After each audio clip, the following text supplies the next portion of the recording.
Good evening, Crimson Tide Nation, and welcome to the 49th edition of the Alabama Crimson Tide Live College Show from yours truly, Jackson Johnson. And we should be joined by Coach Smook momentarily. I don't know what's going on with his internet, but I'm sure he will join us in just a little bit for the first half of this call-in show. But don't you worry. We are getting things rocking and rolling all right here on Alabama with the Voice College Football as we take your calls all right here on the Alabama Call-In Show, the 49th edition on Alabama with the Voice College Football. And you will see Jeffrey at Only Talk Sports starting with me at 9 p.m. Central Time, 10 p.m. Eastern Time, taking calls with myself, hearing your takes on Alabama with the Voice College Football. And before we take the first call, we've got the YouTube membership tiers of Alabama with the Voice College Football for $2.99 a month. You can become a Crimson Faithful member, where you'll have loyalty badges next to your name and custom emojis in the comments and in the live chat, and you get member shout-outs, like our good buddy, Zachary Wilges. Shout out to you, Zachary. And for $4.99 a month, you can become a Saban Disciple, where you'll have priority replies to comments and access to a monthly hangout from yours truly, Jackson Johnson, Coach Smith Hines, and Jeffrey at Only Talk Sports. And for $9.99 a month is the big one. Connecting on social media with each of us and giving out content requests of any kind. And neither rain nor sleet nor snow nor this miserable Bama weather, which doesn't even know what's going to be, will stop us from fulfilling your content request on Alabama with the Voice College Football.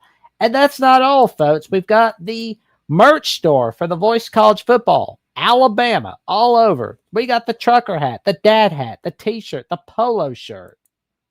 Here we go. The heavyweight t-shirt. All your favorite colors. All right there. The game day mug, the tumbler cup, and the can cooler. We've got it all. It's all right there on Alabama with the Voice College Football. And we've got the link. If you want to come on in and get some merch, this is where you get, ladies and gentlemen. Alrighty, so we've got a star-studded lineup. We are taking calls for 10 minutes each, and we will start with Hunter. How you doing tonight, good buddy? What's going on, man? How you doing tonight? I'm doing all right. What is on your mind regarding the Alabama Crimson Tide tonight?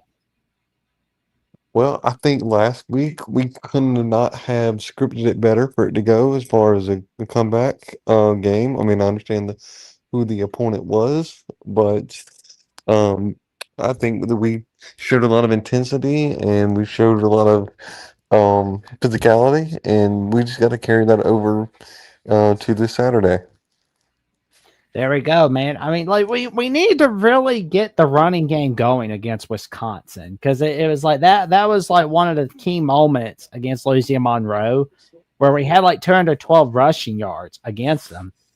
We didn't have that many rushing yards against Florida State. It was terrible. It was horrible.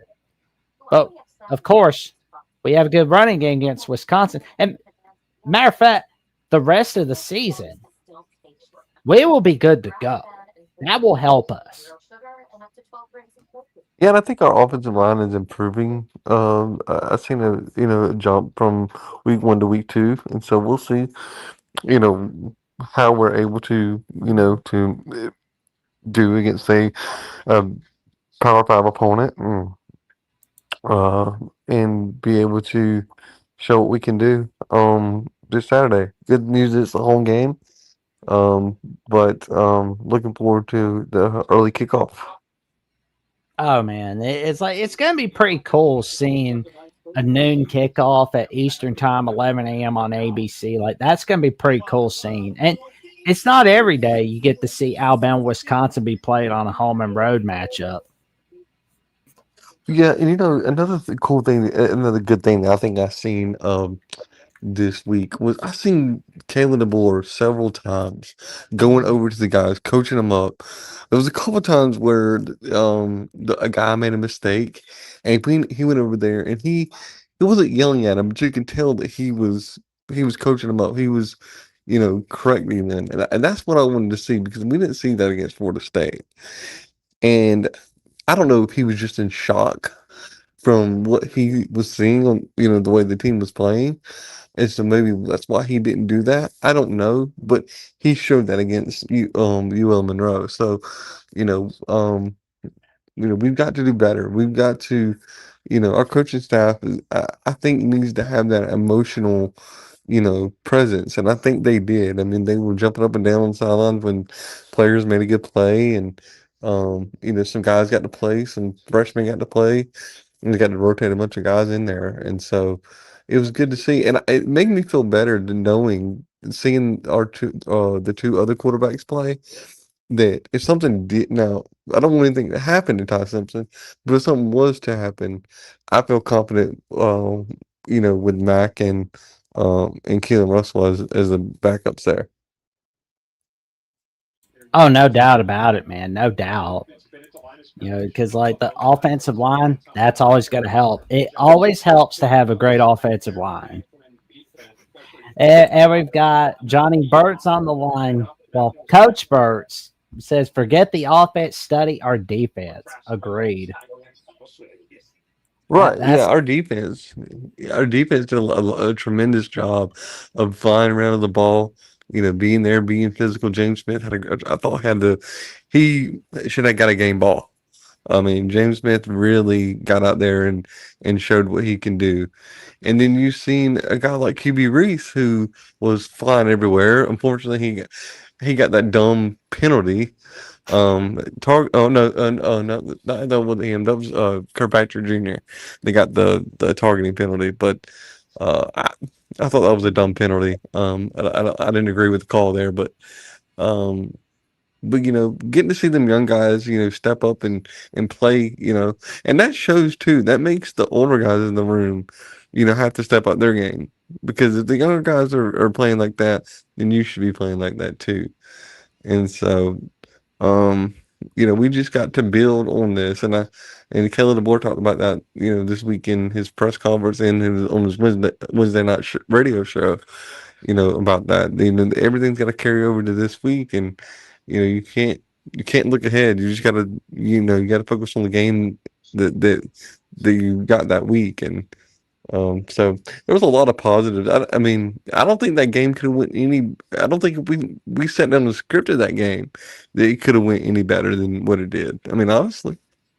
oh yeah. I mean, there's no doubt about it. Like I'm just ready for game time to come.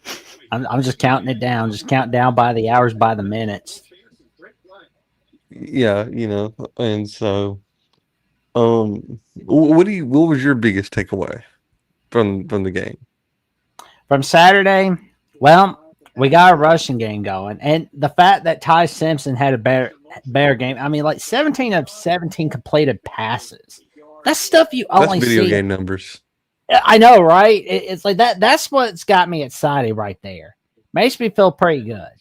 And it's like if Ty Simpson can put up more numbers like that on Saturday and 2 weeks from now and throughout the month of October, we'll be ready to go, man.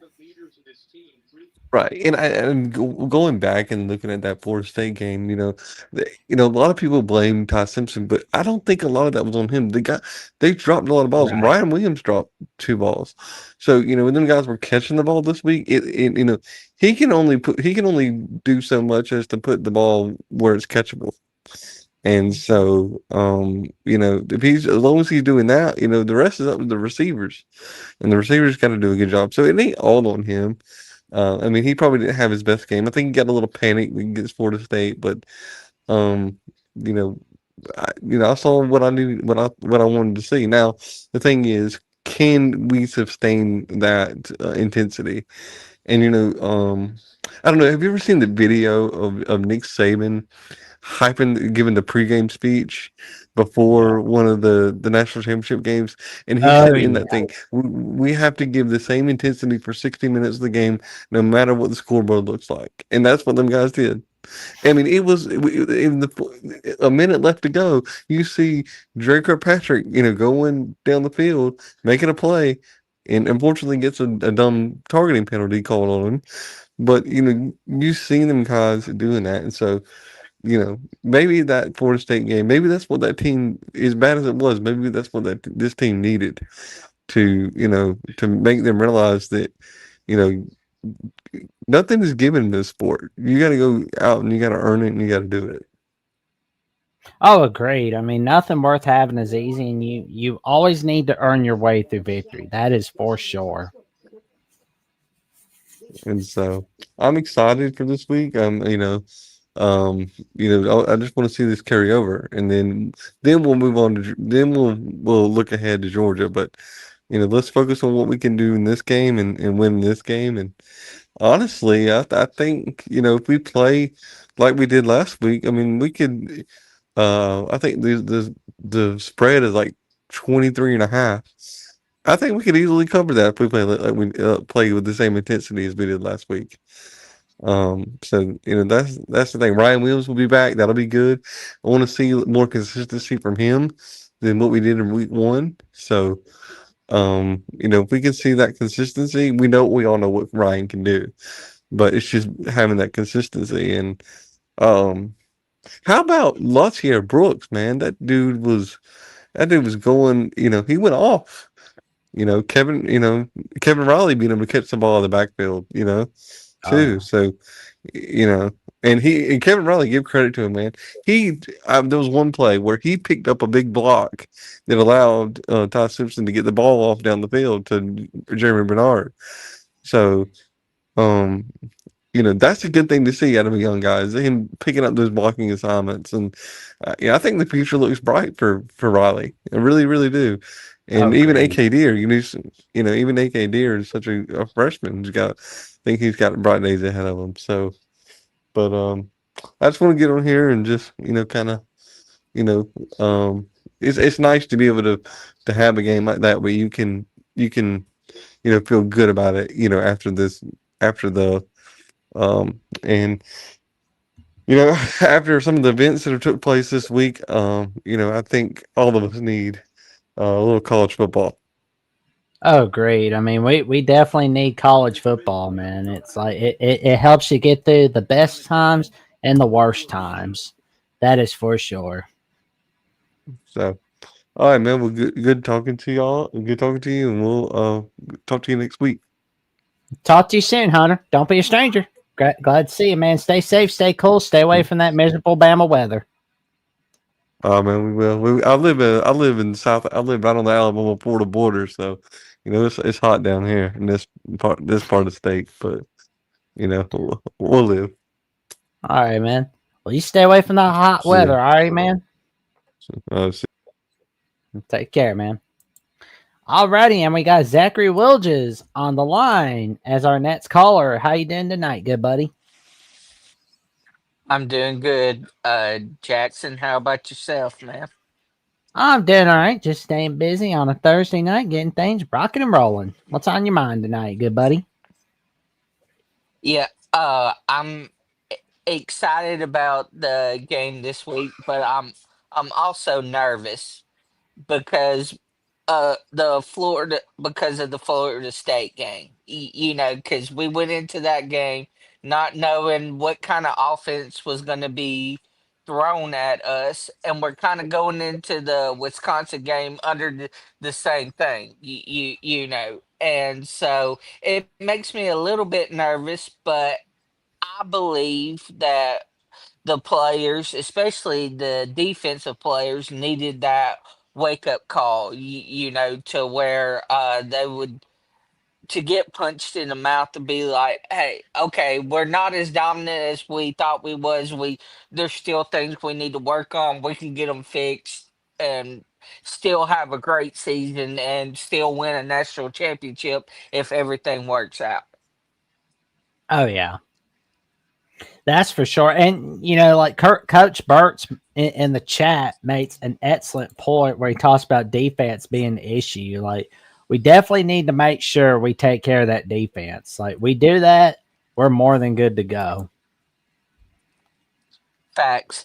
And it's not Coach DeBoer's recruits, it's the Saban recruits that's been there, 4 or 5 years, the fourth and fifth year seniors that just that's been there under Saban has that entitled mindset because they're so used to winning that they don't put in the effort anymore. You know, and it costs us games where you know where we shouldn't lose. You know, because we show up for the big games, but the mediocre games we don't show up for all that much, and then you see us struggle and get beat. You know, that's what happened last year, except for the Tennessee game. The Tennessee game, we had opportunities to win that game. Should have blown Tennessee out of the water that game,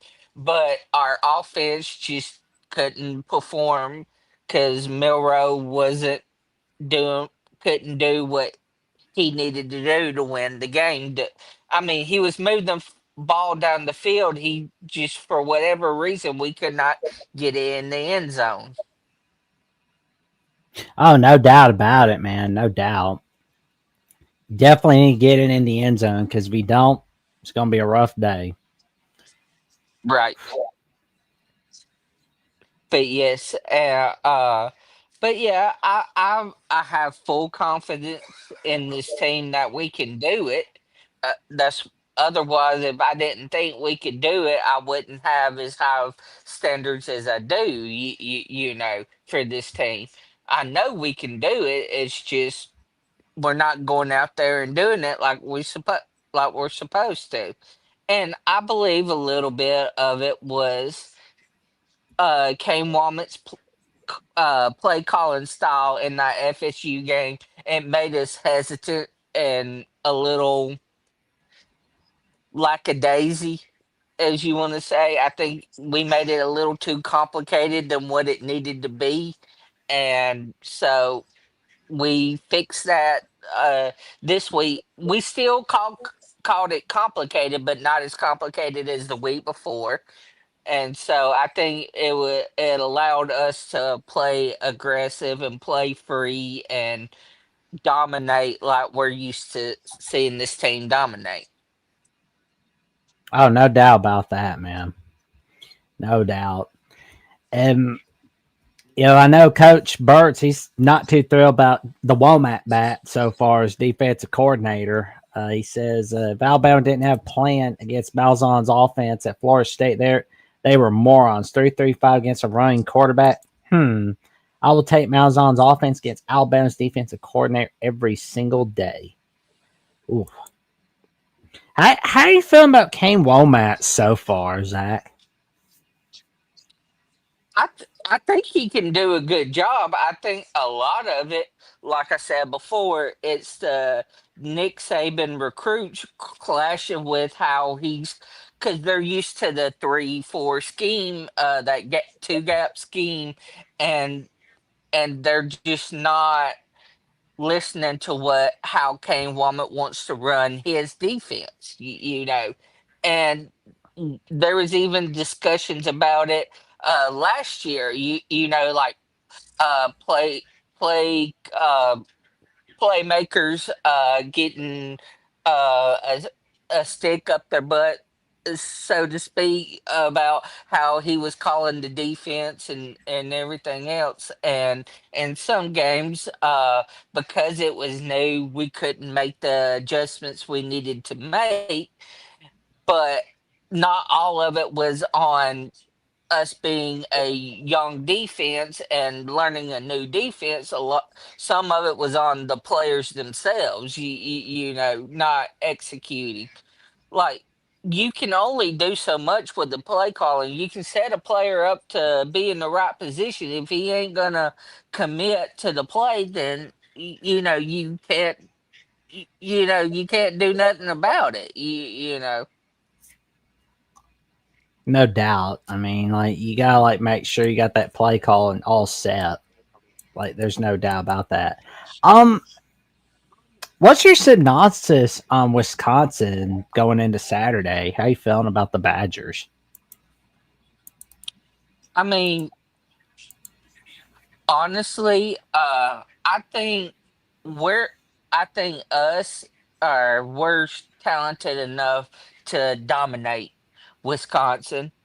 But if we come out there like we did against Florida State, Wisconsin's gonna, knock us in the mouth again. Because if I'm not mistaken, their offensive coordinator kind of likes to run a similar offense to Florida State. How Gus Malzahn, not the exact offense, but similar to that. Extending misdirection. Getting players out of whack, out of position, and all of that. So if we got to watch Florida State and see what we did wrong and not hesitate this week and just be aggressive and attack and be physical. If we can do that, we can go out there and dominate. If not, then it's going to be another struggle game for us like we've had the last several, No doubt, man. No doubt. I mean, because quarterback I'm thinking about is Danny O'Neal. Because he's that backup for Hmm. Wisconsin that's stepping it up. Like Billy Edwards he's been hurting. I don't know when he's coming back, but we'll wait and see what happens. Right. And that Danny O'Neal, he gives them a more potent chance with the style of offense uh, that Wisconsin's offensive coordinator wants to run, I believe. And so I mean, like I said, if we come out there focused like we was last weekend, it shouldn't be a problem. If we come out like we did against Florida State, it's going to be a long day. Oh, for sure, man. And when looking at this game, what is your score prediction for Alabama Wisconsin? Hmm. I'm going to go 35-14. Um, Oh, I don't think we'll cover the spread this game because I think Wisconsin's going to give us some difficulties early on, and we're going to have to make adjustments. But I believe it's going to kind of be close in the beginning, and there towards the end we kind of pull away there close to the end. oh, there you go, man. I've got Alabama winning 38-17. And chat, what is your prediction for Alabama Wisconsin? Let me know, ladies and gentlemen. Let me know. Well, all right, Zachary. Anything else before we get to our next caller? No, sir. All right, man. Well, tell your friends, family, cashiers post about the magic we're making all right here at Alabama Voice College Football, and we will definitely be seeing you soon, man. Take it and See stay you. safe, stay cool, stay away from that heat. Yes, sir. See you next week. See you next week, Zachary. All righty, and we've got Caden the Diesel Freak in the chat. Like it's always going to be a wild ride when you got Caden the Diesel Freak coming on in once a week, all right here on the Alabama Call-In Show. How you did today, good buddy? Well, as I said in the comments, the baddest Buckeye is in the building. And look at these little Bama boys, including the little man himself, Jackson Johnson. What's up, man? A man who couldn't hold my boots in a million years, and who couldn't hold my jockstrap in a million years. Oh. Oof. I don't think that's an image anybody wants to be seen holding your jock strap. Like, good grief. And I know you couldn't. But you know I don't what? think anybody would. I'm here to break some bad news to you boys. This is y'all's second loss. I got Wisconsin winning 24-13. What leads up to Wisconsin beating Alabama 24-13? Like, why do you pit that as your score? I could see Bama doing some turnovers, maybe throwing an interception. Ty Simpson throws an interception. Wisconsin's offense comes back, which Luke Fickle's been known to do some comebacks, crazy comebacks. Oh, yeah. And even at his time in Cincinnati, I feel like that experience, and especially last year at home against you guys, could really set the tone. But you know what? Ty Simpson being the rookie he is, I feel like he's not going to have a real comfortable experience against Wisconsin's defense. That's just my kind of 2 cents on that, but I could be wrong. But you know what, Jackson? I could be wrong, like I said. But don't be calling me an idiot up in here.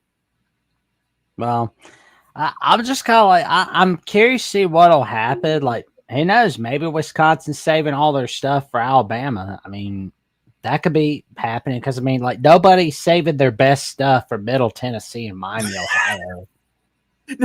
Ain't you saying that right, Jackson? You know, here's the thing. I evaled the Ohio State defensive coaching staff, and I said, I pray to God those guys played Ray Lewis Raven-style defense. Because we cannot be playing conservative against Texas, the likes of Texas. I literally said we should send Texas home in body bags.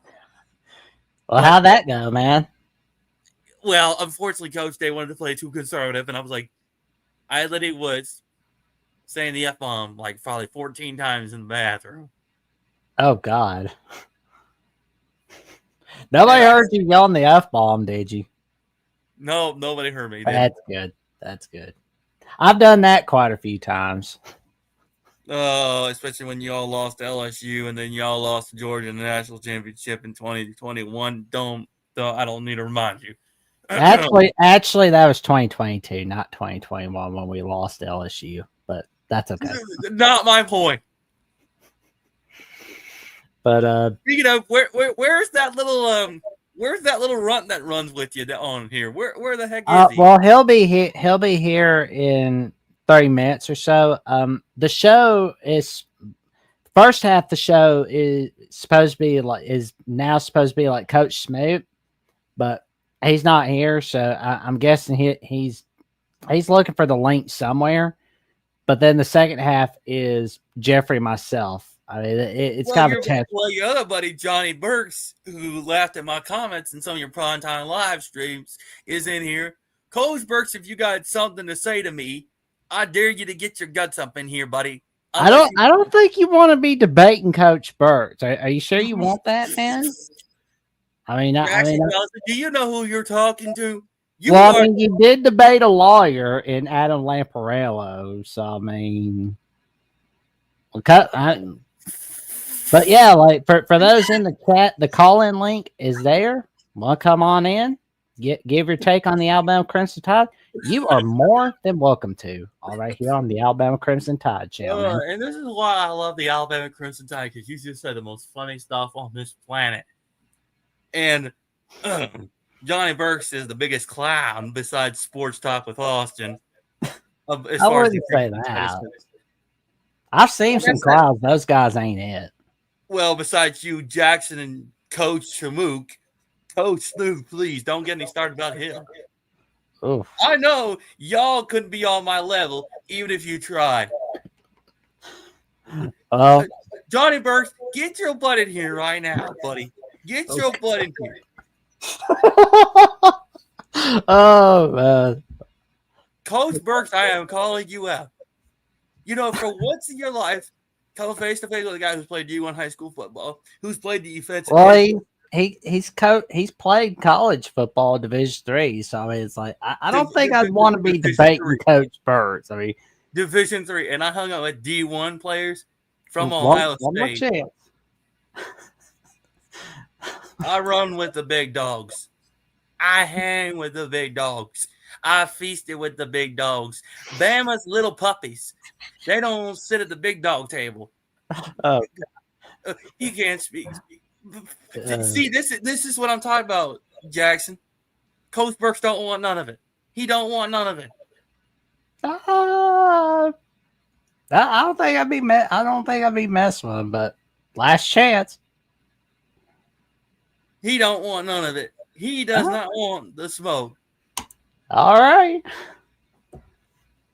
Call it links in the chat. So if you'd like to debate, okay, the days for you are more than welcome to, Coach.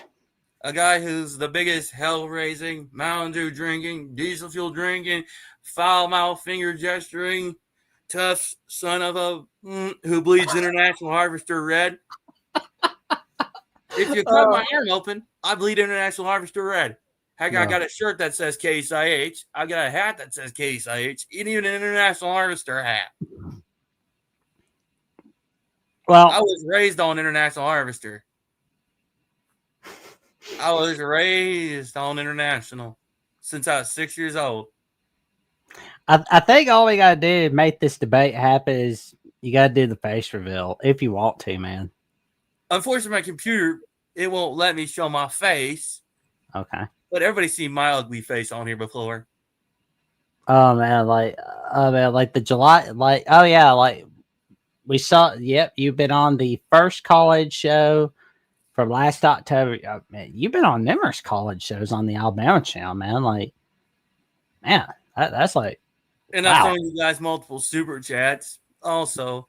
And thank you so much for that, man. Like, and I'm grateful for it, man. Thank you. I mean, Jeffrey, I'll give you credit. You're too funny. You're two funny dudes.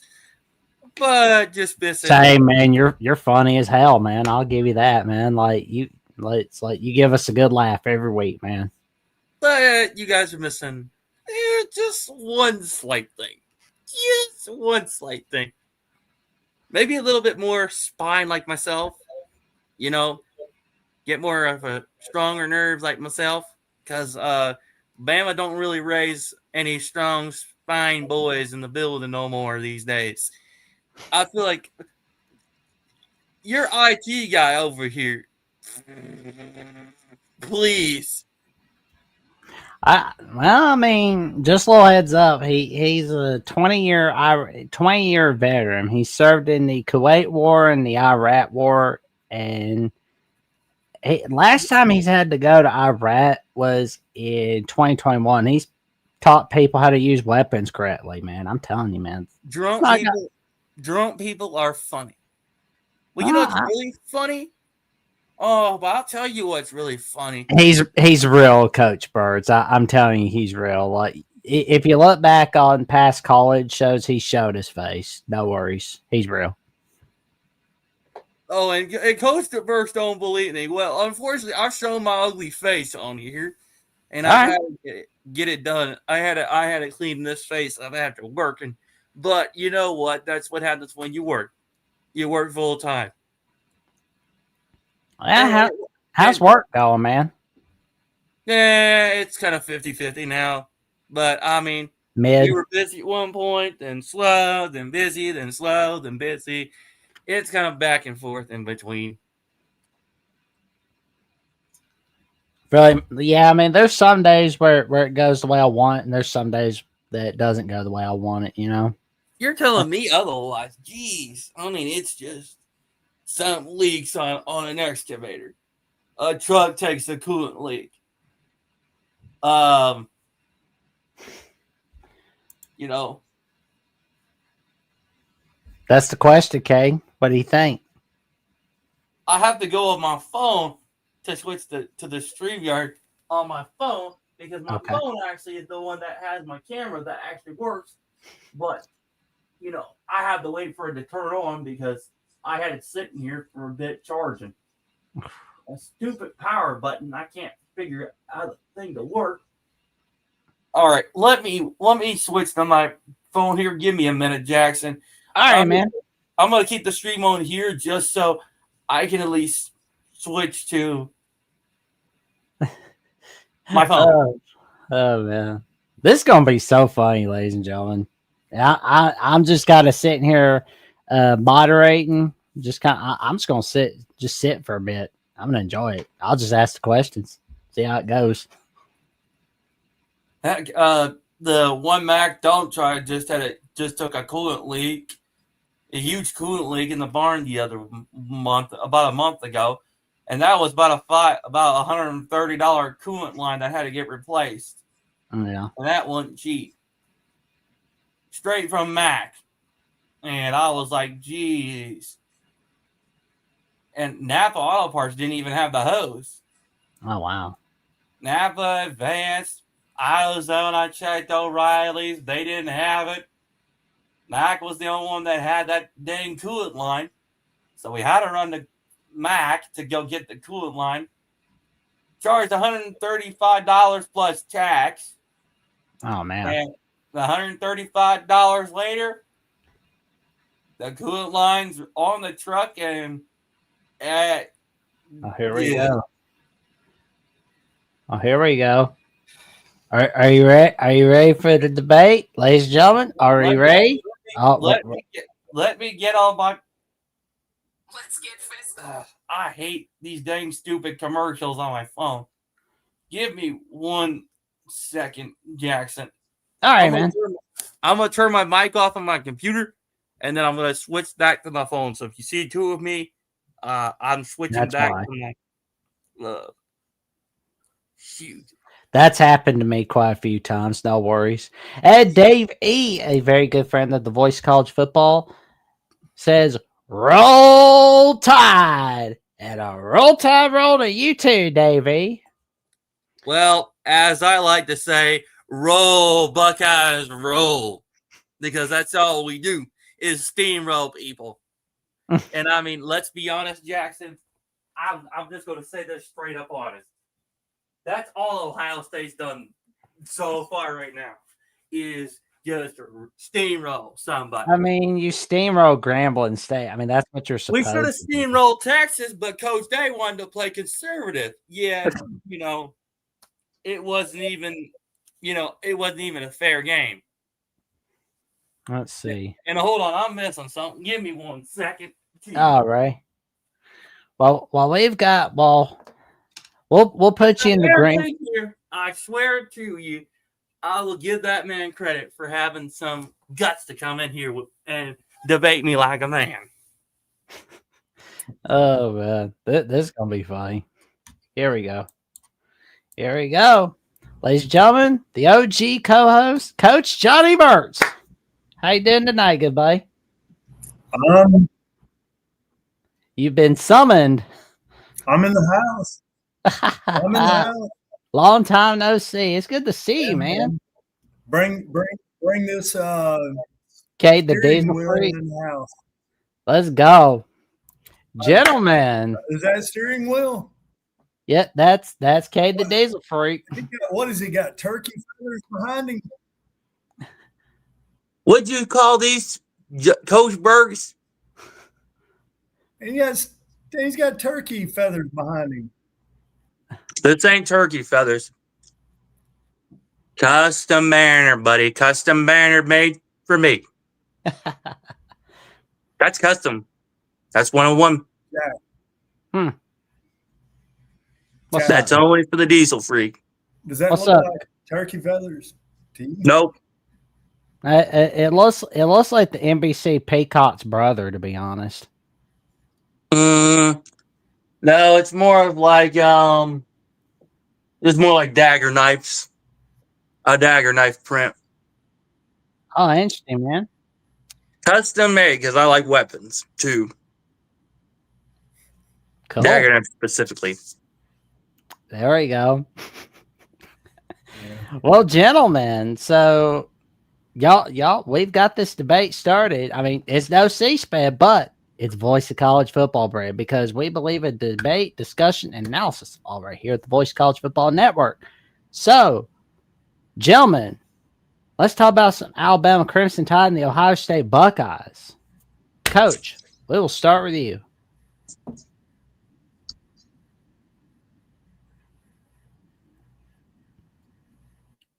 Can you hear me, Coach? Yeah, I can hear you. There's a delay. I think I've got a button somewhere. Yeah, I think I've got a button. Oh man, so yeah, while I can exit one of these out of here so I can talk some trash to this turkey hunter. I know turkey hunter. I'm a deer hunter. There you go, man. Deer turkey, man. That's awesome, man. I eat deer meat. I eat turkey meat. And it's good. Did you have some of that Longhorn dinner? How that tastes, man? really well with some Chick-fil-A sauce. It's barbecue sauce, and I can't lie. I had to use Texas barbecue sauce Oh, just to add insult to injury. okay. And can we make this perfectly clear? This is a no rules debate. Anything goes. Let me.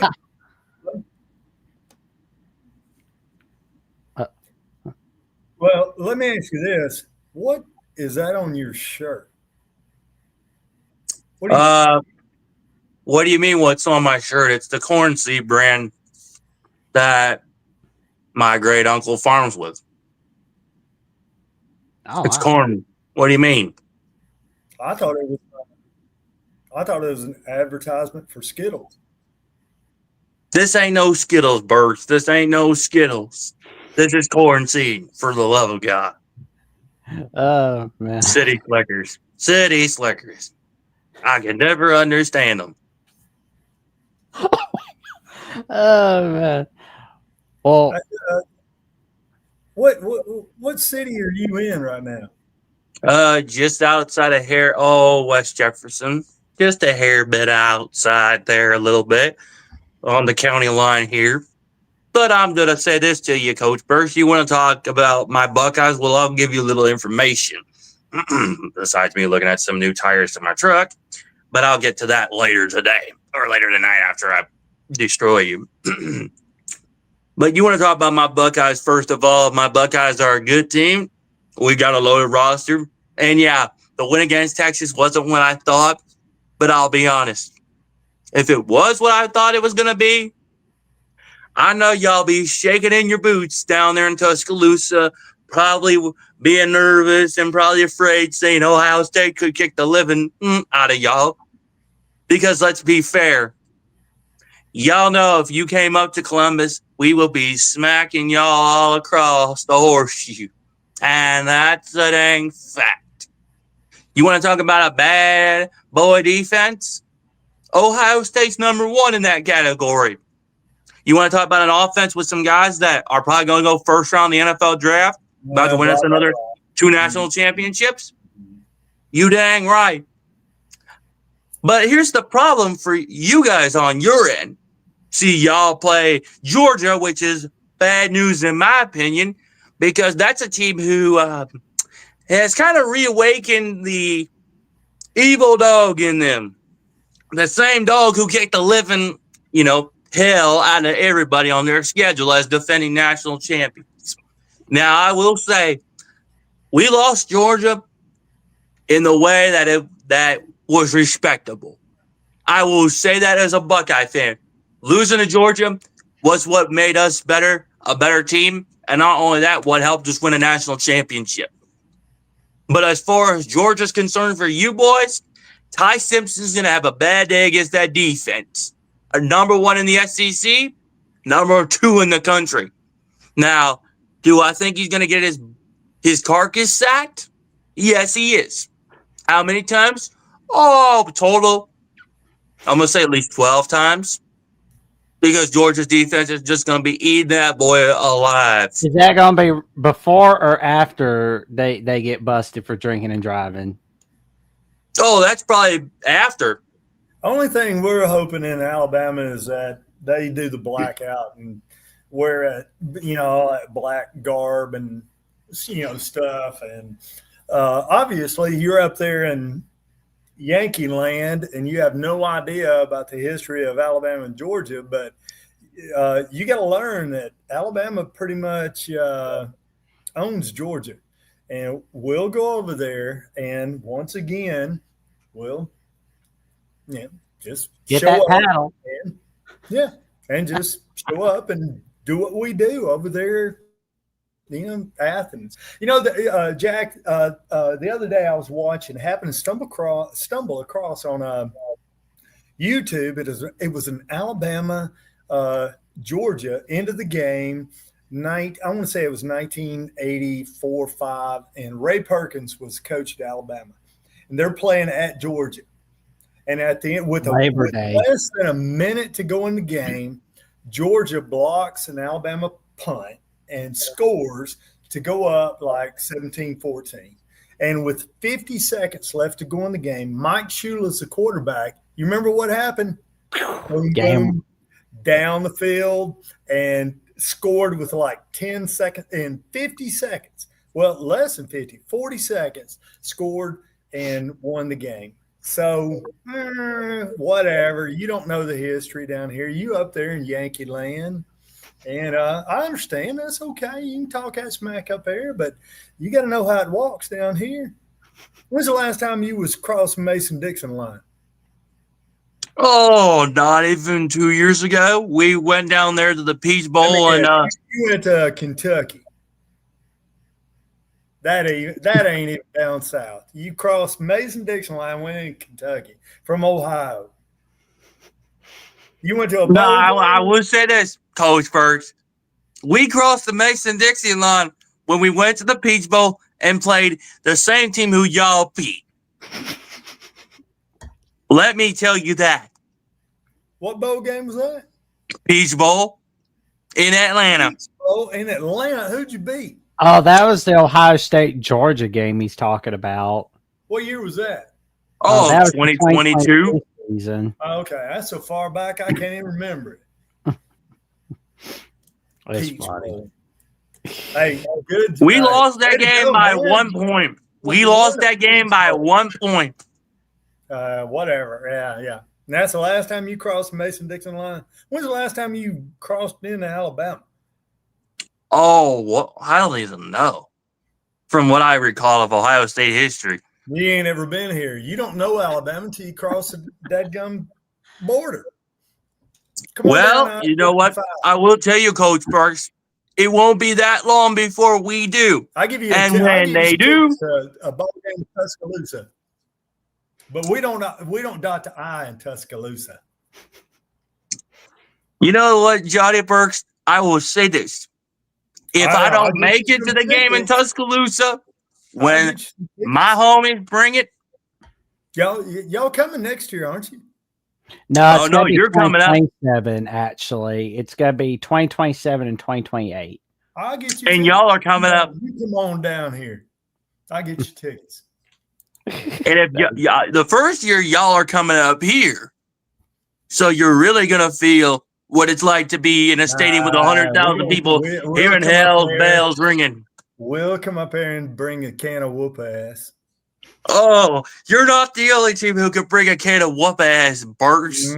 We'll bring up here. We played Woody. I mean, we played all of y'all. You may play all of us, but here's the truth. Y'all ain't the same team without Coach Saban. You ain't. Caleb DeBoer, I've said this.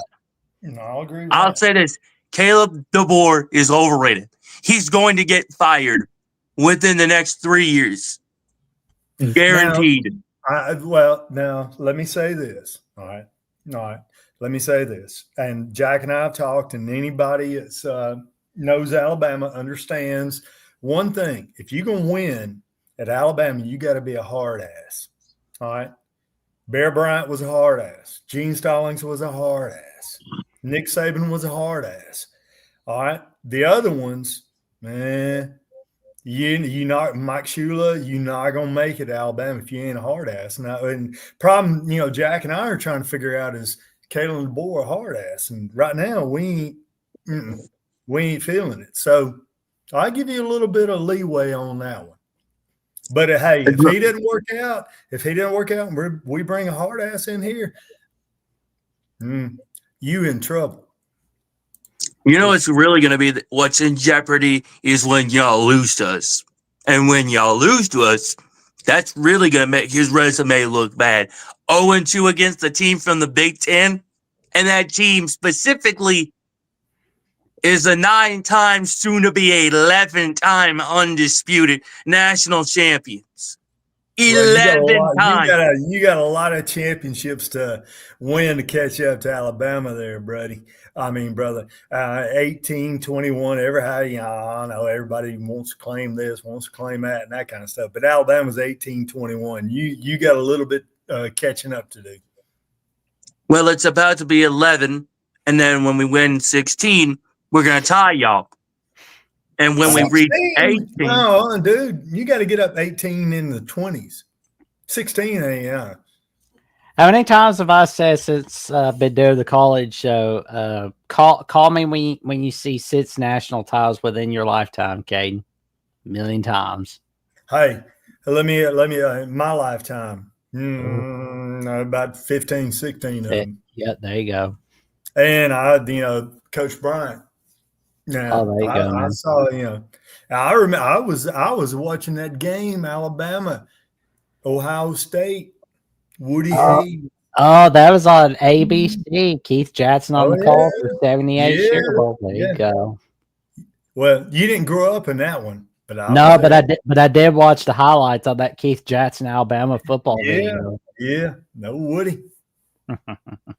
They only showed like a little 15-second clip of it, but it's like we had Paterno. We pulled. Well, I watched that one. Oh man, mm-hmm. That dominant stop. The dominant. Well, I'll say this. Stop. What's that? Coach Burks knows I'm real, and here's the other thing.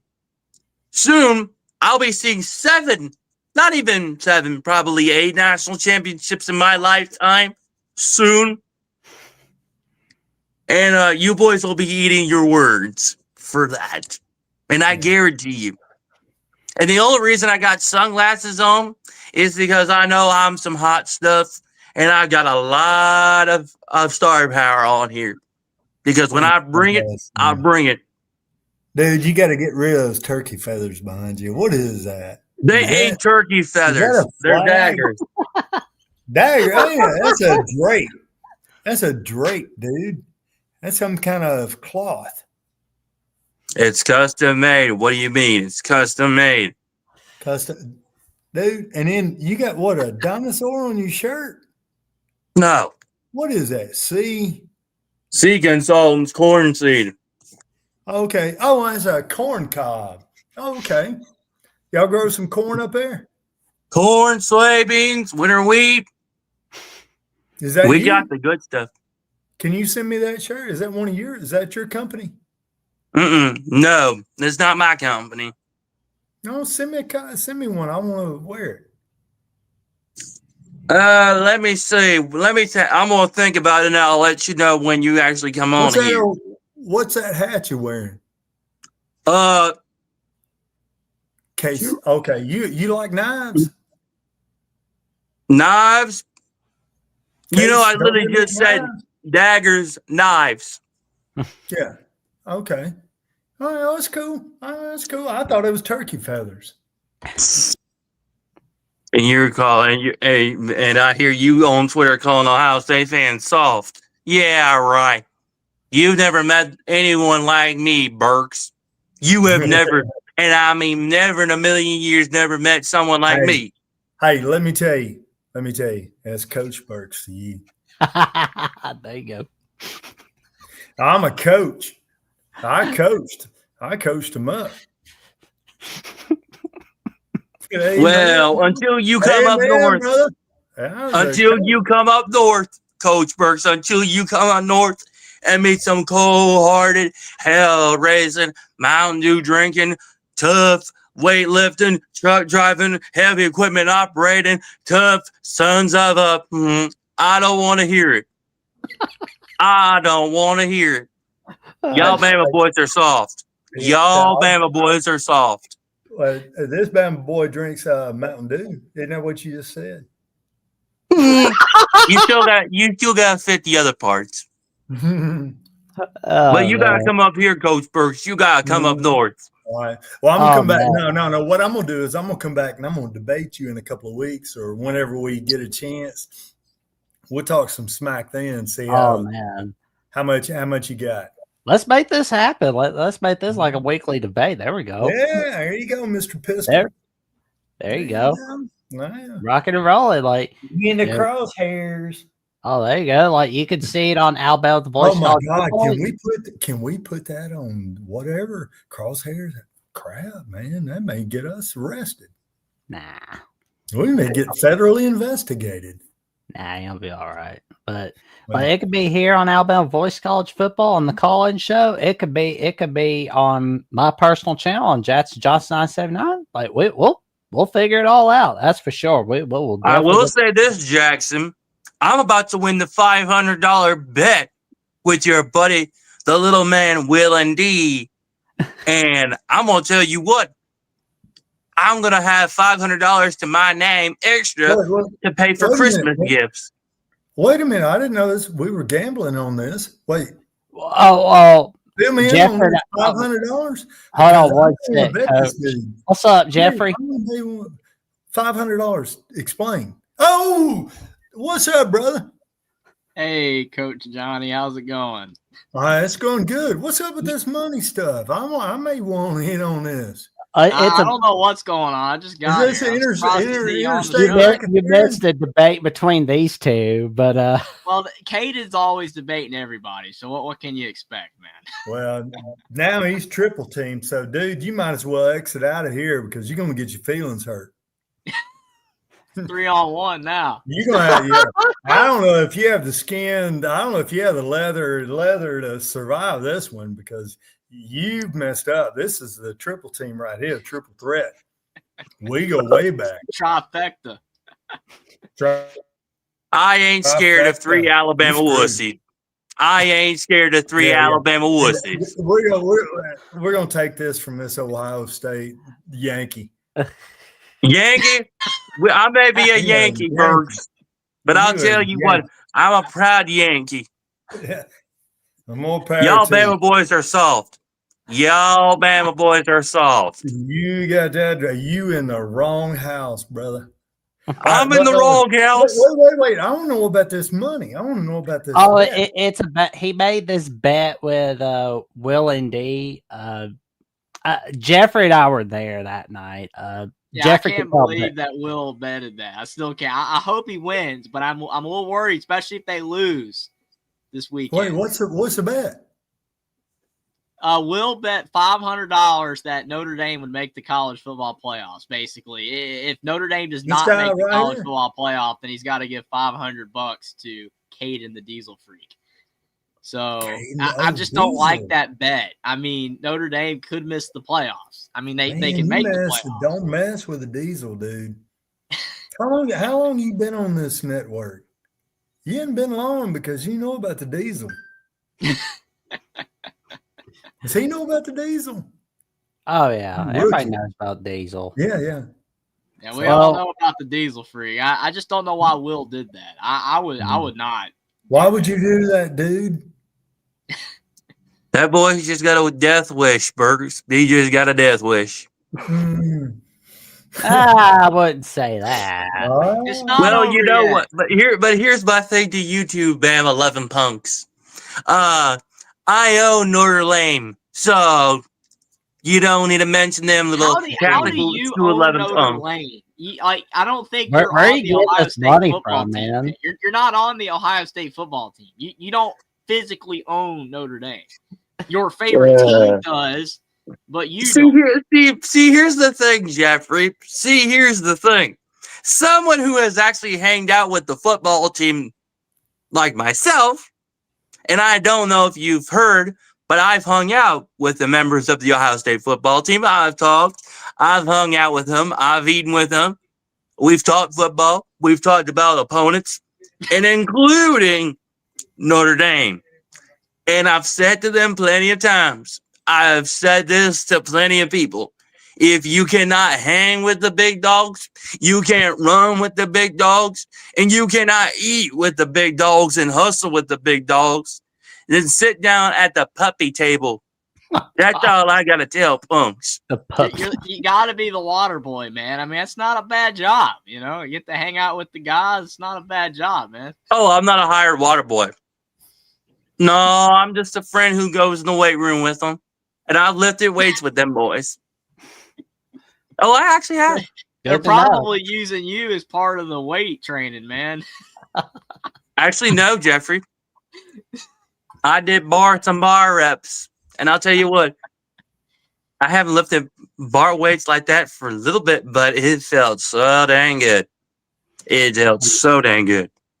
Yeah, But I'll be I bet truthful. it did. I'll be truthful. Being in a weight room is the best thing for a man. And little piece of advice for you, Jeffrey. I suggest you start lifting some weights, buddy. Now, who said Just that a about lifting suggestion. a Q-tip? Thanks. Dino. Somebody said about was that for him? Because it Yeah, wasn't for me. I think that was for Caden. Yeah. Yeah, I don't Yeah, think it's for it me. I wasn't mean, for me. I'm an Alabama fan. I'm okay. I'm where Yeah. I belong. I mean, the banner of mine, custom made with the custom dagger print, knife print, basically says the team colors, scarlet and gray, baby. Is Yeah, that my hat. Ohio State Looks logo? orange to me. Looks orange to me. Does it look orange to y'all? Looks I a little thought it bit was It's the orange. camera. It's the camera. It's I because thought of it the was a camera. Clemson So fan. it's Is those that Ohio State cameras. Illinois? Yeah. Looks like I don't a know what's up with this Clemson color. camera, Yeah. but it is red. My hat red. You need to adjust your hue and your saturation levels because it looks like orange and some kind of Clemson, Illinois color. Now, I assure you, it ain't orange.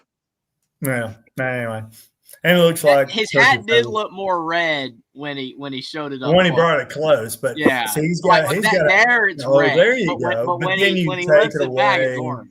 Yeah, comes. There's orange. Oh, here he goes. He's Steering done. wheel. It's over. He's going to the bathrooms. What that guy's doing? Yeah, he sniffed too much diesel gas. Oh, that No, Yeah, I'm still here, boys. I'm still here. talking to the steering wheel. We've seen a truck before. He's had a truck on there. He's had a couple other images. I can't remember, but he had a truck on there once. He enters with a steering wheel. He's going to. He had a mountain. Dude, can you not come up with a little better image than that? I mean, steering wheel. Hey, well, it's a truck I drive. It's a Mac. What do you got a problem with that?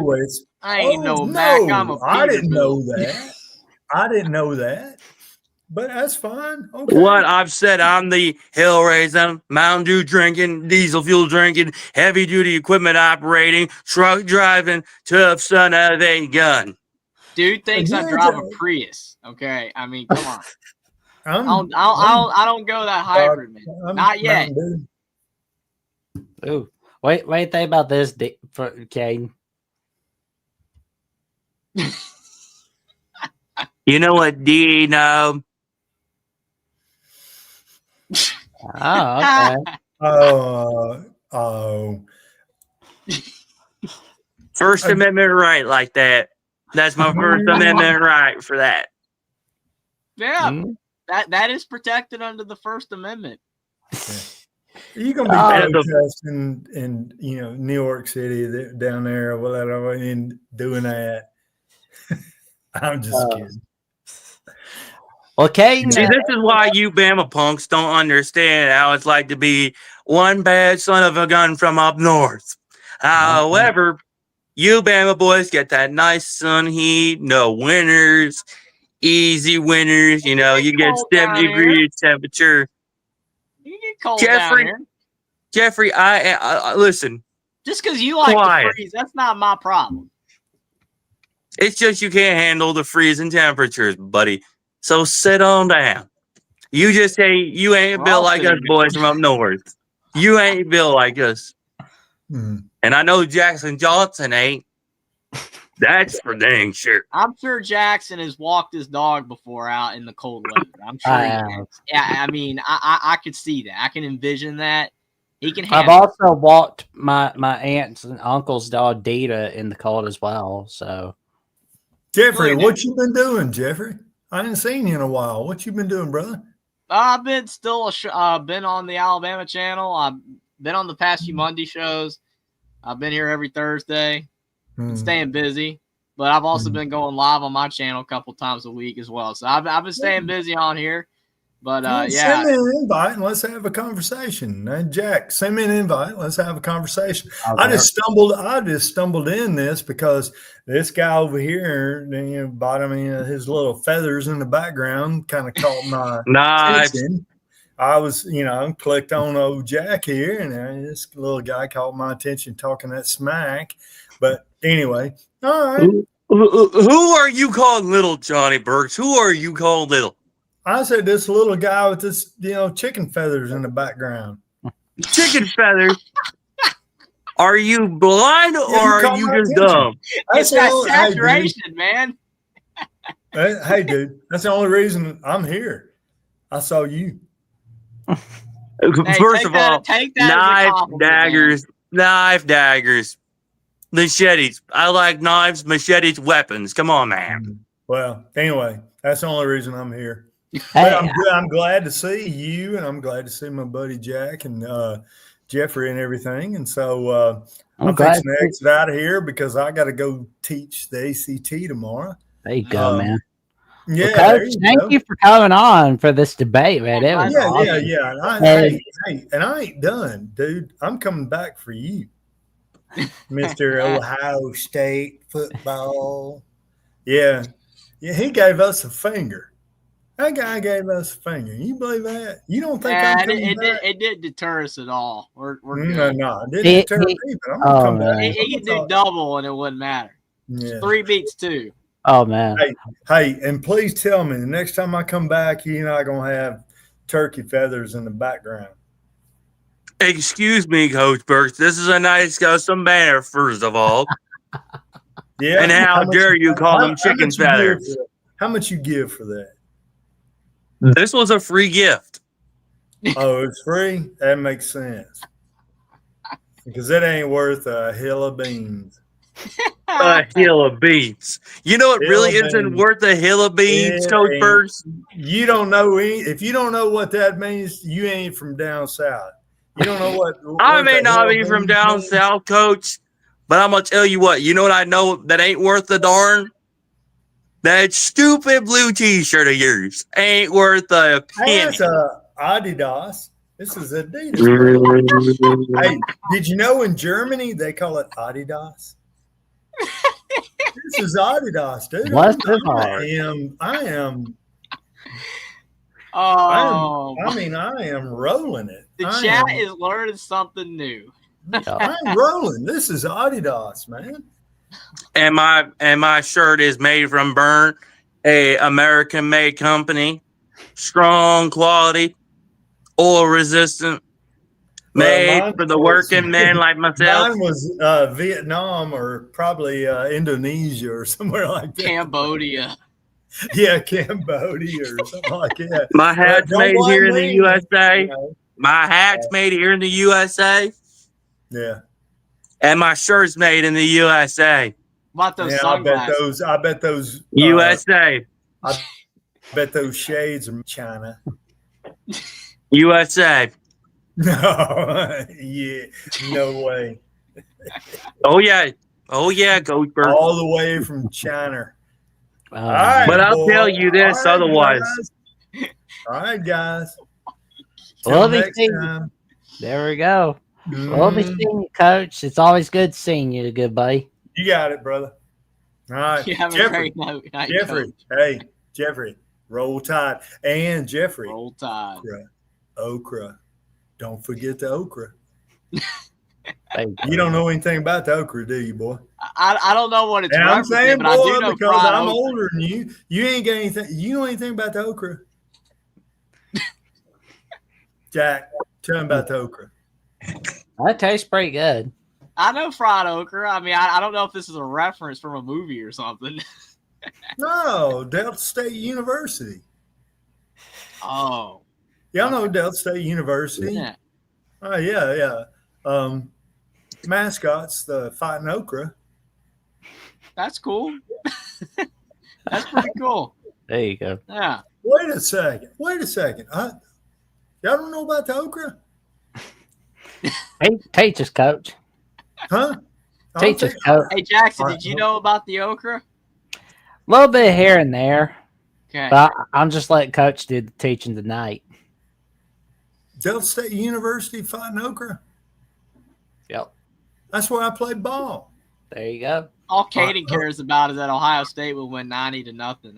That's literally all. So I got to figure out how to share screen What is that, Jake? What? Hey, Jeffrey, did you tell Will and Dee from me? I said, I hope he loses because I'm about almost there for him to lose. We need a Will and D win this weekend. That's what we need. We need a Will and D win. But if A&M wins, then it's looking good for the Diesel Freak. It's looking really good for the Diesel Freak. I picked Notre Dame, so they better pull through. I picked A&M this weekend. Of course you did. Of course you did. I wouldn't expect anything less. Well, coming from a guy who could never hold my work boots in a million years and who could never step in my life once in a bit, he probably never lasts a day. Okay. That boy got soft hands on him. You don't even know what my hands look like. Jeffrey, I've seen punks like you, so trust me, I've came across punks like you, buddy. So I don't need to be reminded. Yeah, I was first tough as that ochre right there. Ain't worth a damn. Ain't worth a damn. Wait a second. Bell State fighting Okra. Do y'all see it? Yep. We got it. I'm not messing with that dude. He looks pretty mad. Man, those boxing gloves. Caden down there is just like, oh my.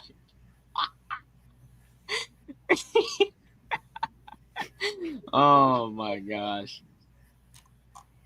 Imagine a world where Ohio State's a D2 school. You know? Oh Lord. Then Caden would be a Delta State fan. Jeffrey, you are out of your mind.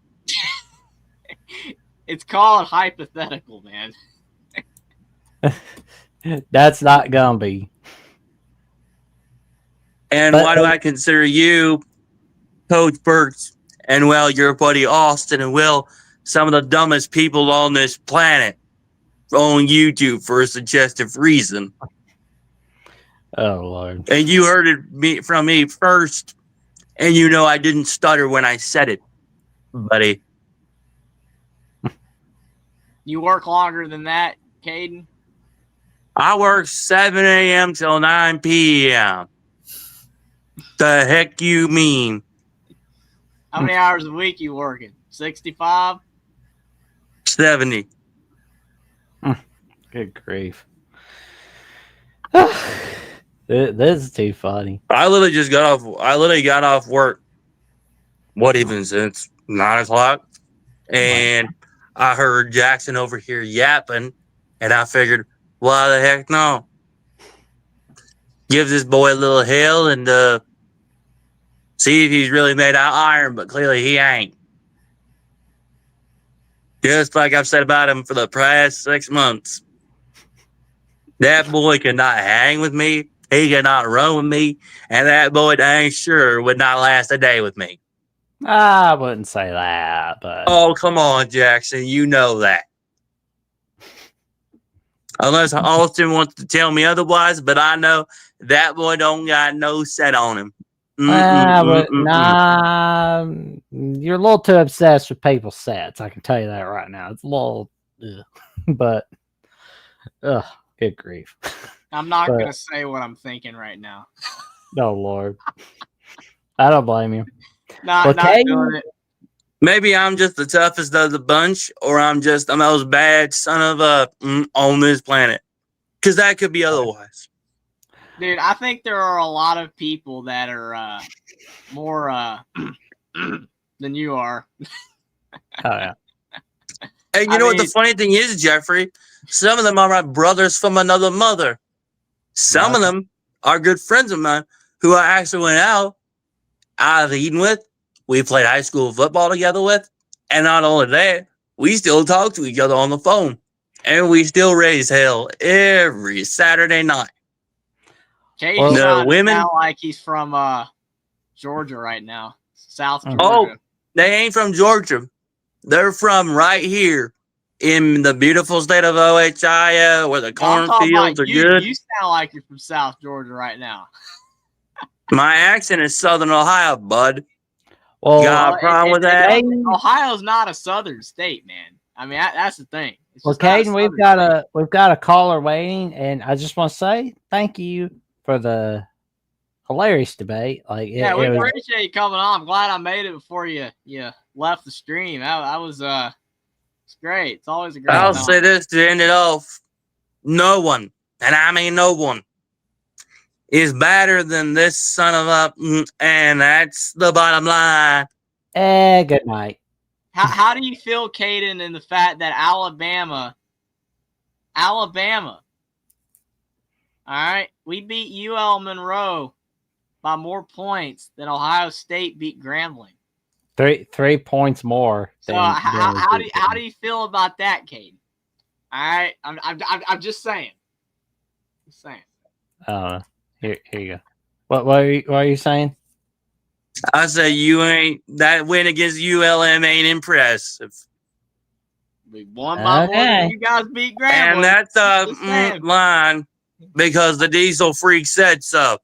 You got a problem? I'll be live Sunday night. Good night. So, but we'll see you next week, Caden. See you next week. Back to our regularly scheduled programming. And we've got Alabama Richie on the line. How you doing tonight, good buddy? Oh, I'm doing well, you guys. Oh man. How did you feel about the educational TV that you saw tonight?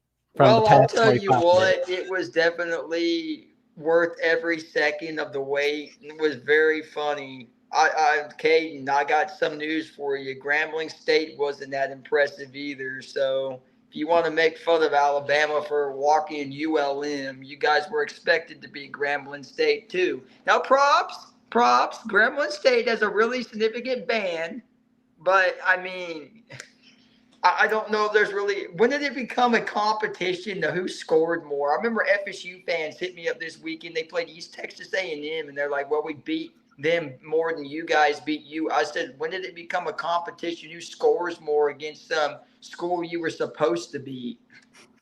Yeah, it literally doesn't matter. I just said it to get under Caden's skin a little bit. I mean, that was it. I mean, it don't matter. It means nothing. Like, we got to go out there, beat Georgia and, Oklahoma and Auburn and Tennessee, LSU. Like, if we beat those teams, that matters. Beating UL Monroe doesn't matter, but still, it was very impressive the way we won. It was a great bounce-back performance, a game we needed. We needed to look that good. So at least we now have some confidence for the rest of the year, hopefully. So. Absolutely. I forgot to mention, I finally got the hat.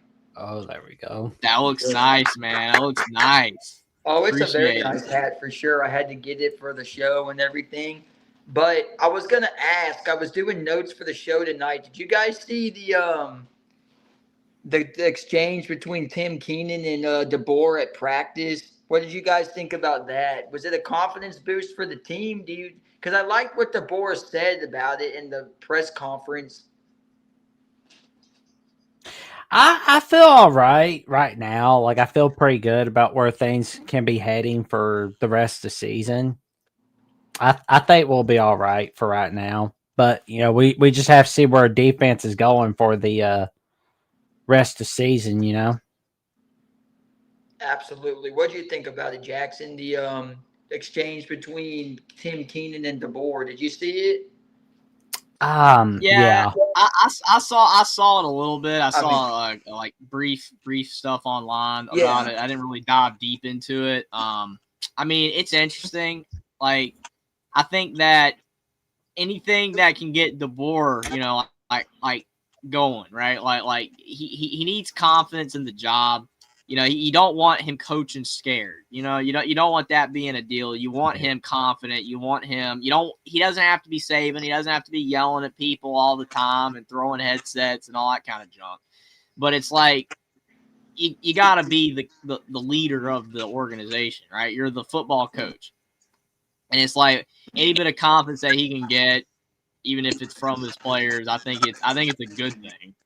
I mean, I don't think at all, again, DeBoer is a bad coach in any way, shape, or form. I just think that the job, I think it's overwhelming him right now. I mean, it clearly is, but I think he can figure it out. He needs time. his players, if they back him like Keenan is, I think it can be fine. I think that I don't see any issues with it.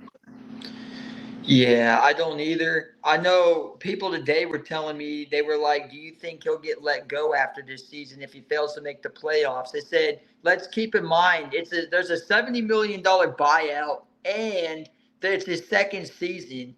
Hugh Freeze and Brian Kelly had bad seasons last year, and so but they weren't walking away. They gave him another chance. So DeBoer will be fine with me. I think the misconception. Now, I will say this, and I'm sure you guys have seen it. The whole delusion our fans have is, oh, we're back, joyless murder ball, belt to, and pardon my language, but belt to ass. Like most people say, it's like we're not back by any stretch of the imagination. I think it was a great pick-me-up game and a great confidence boost. But Ty Simpson, this is one of the things I tell people too. Going 17 for 17 against a ULM program that played zero defense basically tells you all you need to know. Everybody looked comfortable. All three quarterbacks are comfortable in the pocket. It's just one of those things. And everybody was going back to the whole deal with Saban. It's like, no, I guess the players are going to be fired up. They're not going to play this team light. They're going to play well. But it also, to me, was how did I think about it on the way home from the gym? It was I had a word I thought about. It was like I don't want the team to read too much into this game and go, oh, I know a lot of people have said you never want to overlook these kind of teams either, but it was one of those kind of, what was the term I used today? It would have made a great conversation. It was the players, no, I guess playing too much into the game because you beat them by so much. You get all that confidence. Then you roll into a Wisconsin with a better team and a Georgia after the bye week. And then you've got Vanderbilt after that and all the aspirations of, we're back. And it's like we're not because, like you said, Jeffrey, beat one of these elite programs and make a statement. Go 17 for 17 against Georgia or a Vanderbilt and see what happens. So I didn't really want the players to read into it, but it was a nice pick-me-up game for sure. Absolutely. I think the issue is that we've had two massively varying degrees in performance in the first 2 weeks. So you're having these overreactions both ways. Week one, everyone wanted, just completely jump off the ship. It's over. Bama's toast. We're horrible. DeBoer needs to go. And then week two, we have this beat down of UL Monroe, and we look good. So then some people are like, oh, my gosh, we're back. We're neither of those things right now. That's the thing. We're none of those things. We're not trash. We're not horrible. But we're not elite or back or a top 5 team or none of that. We're somewhere in the middle. And the rest of the season is going to determine whether we're one or the other or neither. I mean, there is a shot we go 9-3 again and miss the playoffs, and it's the same as the first season. It's we're top 15 to 20-ish team. We might not be horrible or great. We might just be somewhere in the middle again. And if that happens, I think DeBoer deserves another year. He should not get fired for another 9-3 season, especially with the recruiting that we have. As long as you don't lose those guys and you keep the class and the guys develop, eventually you would think that if enough of those guys pan out, then in 2-3 years, we're going to be very good. Plus firing DeBoer after 2 years. I mean, it took Saban 3 years to make, the national championship game. It's not like it wasn't immediate. It's like, the thing is, DeBoer deserves another year regardless. I mean, even if he goes like 5-7, I can kind of understand that, but he's not going to go 5-7. We're not going to go 5-7. We're going to have at worst 8-4 type season. I don't think we're going to do worse than that. I was a little worried after that first game, but the second game, we're going to be all right. We're not going to be elite probably, but we're going to be all right. But just the varying degrees of people overreacting both ways is frustrating. But, I mean, you can't blame the fan base because they're just searching for something either way. Searching for good news, bad news just DeBoer, we need someone else, and then good news to hopefully get back on track because Bama fans are upset. I mean, we're spoiled. We're so used to being elite and great and amazing every single year and better than Ohio State, and now we really can't say that.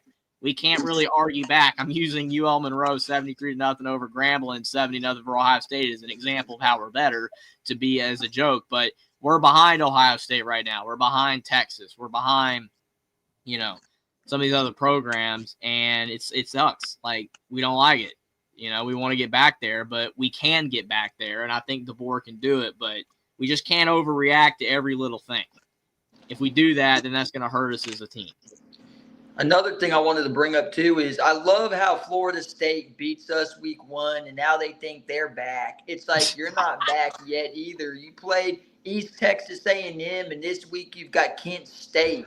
Before you play 2 ACC teams in Virginia, who's not that good this year, and you're playing the toughest game of the schedule to me in Miami, who, if it works out, you guys stay undefeated. They stay undefeated. They beat South Florida this weekend, and then they win the following week against Florida. Then they go undefeated. What is it, 4-0? They go 4-0, and then you guys have a showdown in Tallahassee. And to be fair, I think Florida State loses that game only because I think the quarterback play in Carson Beck is a lot stronger. A lot of people debated me today, and they were like, why do you say it's better? It's like, because realistically in the game against us, when Thomas had to really throw the ball, he wasn't that good. And that's the same thing I said about Diego Pavia and Jackson Arnold. Once Diego Pavia has to really throw in the South Carolina game, you'll see a true arm talent. Yes, he beat us, but here's a clue. Look at those stats he had rushing. Nobody expected that. Look at what Jackson Arnold did. No one expected that either. And he looks good now, but wait till Auburn has to really play their first SEC game and see what you get. So, I mean, I'm realistic, and I'm always nice to people, but it's like, you wake up. Wait till you play a real ACC team that's actually going to battle test you with a true defense. We were gut punched, and we'll see what happens, but it's just kind of funny right now. I think the funniest thing, though, Florida State's hilarious. Don't get me wrong. I mean, at least for them, it's like, hey, 2 years ago, they should have been a playoff team. Mhm. It's like the funniest thing, though, is Auburn, because Auburn's been trashed for 7-8 years now. They've been bad. They've been terrible, irrelevant. They haven't done anything. And the second we lose to Florida State and they beat Baylor, their fans came out of the woodwork. They came from all corners of the internet. They were coming into our streams and be like, War Eagle, baby, we're back. Bama's done. We're going to kill them at the end of the year. I'm like, okay, pump the brakes. You beat a Big 12 team. Good job. You beat a Big 12 team, and we lost to what could actually be a good team. We don't know. We'll see. But it's like, it's one result, and they just come running. Here's another. They haven't said squat for years, and they just come back. That's what cracked me up. And here's another stat too. Even though Auburn beat Baylor, Baylor outgained them in total yards. That's the funny Sawyer part. Robinson's arm talent was much stronger to me than it was with Jackson Arnold. I think what got Jackson Arnold going and what got Jackson Arnold the W was the fact that Baylor's defense collapsed when they had to realize that this guy can actually rush and actually is good with his feet. And everyone's going, well, he was elite. What did someone tell me on TikTok today? He was an elite. He was part of the elite passing academy or something. I was like, great. But he got to Oklahoma, and there was a reason why they even sniffed Michael Hawkins, because they saw the arm talent he brought, and there it is. But it's really funny because here's the clue. When they really have to play somebody, I know this week they've got South Alabama, but have to play somebody and use this arm, wait till your first SEC game against a real defense and get them coming after you. It's going to be real funny. Hugh's going to see wait till he has to really open it up and see what happens. Because I think Jackson Arnold's talented, but the talent can only get you so far. It's like I told folks after the Florida State game, if you look at that game and blame Ty Simpson, you're delusional. And I knew we were going to play everybody because the coaching staff wants to give everybody a chance to get a feel for a big-time game and what you're going to get, and everybody looked comfortable. But, again, Ty Simpson's the answer. People today were telling me you think they bench Ty. No, they don't. But the Georgia game's going to be the true test. It's really going to be the true test of, do we have a run game or does it go on the shoulders of Ty? So I'm excited for sure. Oh man. Well, one question I wanted to ask, if you don't mind, Sure. what's your score prediction for Alabama, Wisconsin, Richie? I said to someone today it could be 30-20. I said 24-30. I said 35-20. Couple different predictions. I know we're the favorite by 20 and a half or 21 and a half, depending on where you're looking. I think and this is what I'm sure you guys remember, a guy I talk about a lot. I listen to him every day, Tyler Siskey. He was a recruiter for us at Bama. He was also at Ole Miss under Saban and Hugh Freeze. And he was saying that he thinks Wisconsin will keep up with us in the first half at defense. And then in the second half, the depth will show and we'll pull away. But they're also, I'm sure you guys saw it, they named the backup quarterback the starter for this game, Wisconsin did. So that's going to be interesting because I was thinking they still had Tyler Van Dyke and they don't anymore. So that'll be interesting. It's crazy that they had Billy Edwards this season. He got hurt. And now they have Danny O'Neal. It's like no Van Dyke to be seen. I guess he's out of eligibility. I don't know. Well, they were going with Billy Edwards, but Billy Edwards has been hurt. Do you know what happened to Van Dyke, Jackson? He's out of eligibility, right? Yeah. Okay. That's what I thought. Because, I mean, if not, he would have been at Wisconsin again. I mean, it's like I don't think Guy would have gone to the group of 5. You know, I don't think so. So I gotta ask you both a question real quick. Do you think that it was this is a Missouri question because they're in our conference. Do you think it was a bad look that Drinkowitz ran out 2 quarterbacks in the Central Arkansas game and didn't name one of them the starter? Or do you think he was wanting to see what he got because he fumbled around and now his quarterback and Sam Horn is out the rest of the season? I think he has to rely on Perubula. I think he wanted to see what he got, to be honest. He wanted to see what he had in the. I don't think it's a terrible strategy against a team like that. I don't think it is. I mean, it sucks Sam Horn got hurt, but Peribula's looked good. You know, he's looked really good. But it's against, you know, Kansas, which they're not a bad team, but defensively they're terrible. I picked Kansas to win that game because I'm like, Jalen Daniels is playing really good football, and he played good football. But, man, their defense, the Big 12 at large, that's why Baylor lost to Auburn.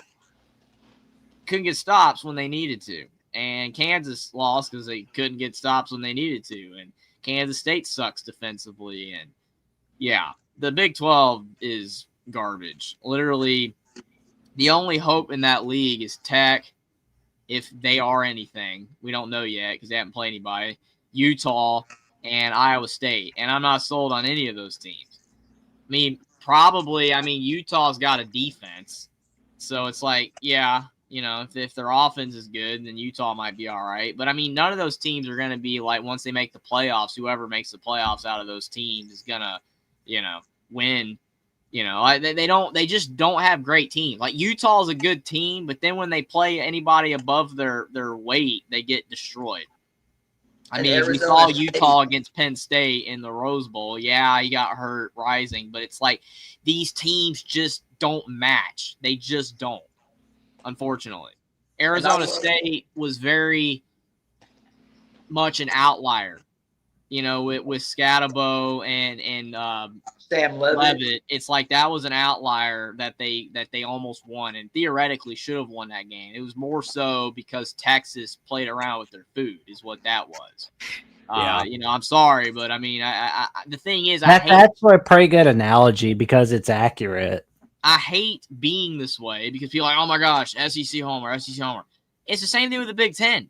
These 2 conferences dominate now. The Big 12 is bad. It's just a bad league.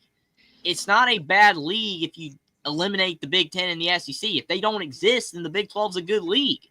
But compared to the Big Ten and the SEC, I mean, you've got people on the internet trying to vouch for the Big 12. We're still the best comp. No, you're not.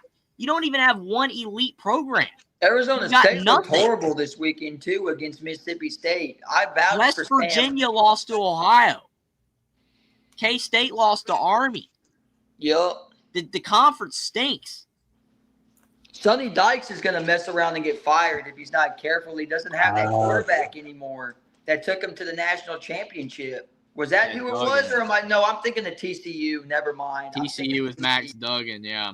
Max Duggan, yeah. I'm thinking of TCU, but yeah, I vouched for that quarterback because the receiver and Jace Brown at K-State went to my high school. He's like 3 or 4 years younger than me, but other than that, yeah, they're not that good. And I should have picked Mississippi State, but I really like Sam Levitt. I picked Arizona State too because of Levitt. I mean, and they should have won, but Blake Shapen the blown coverage late, man.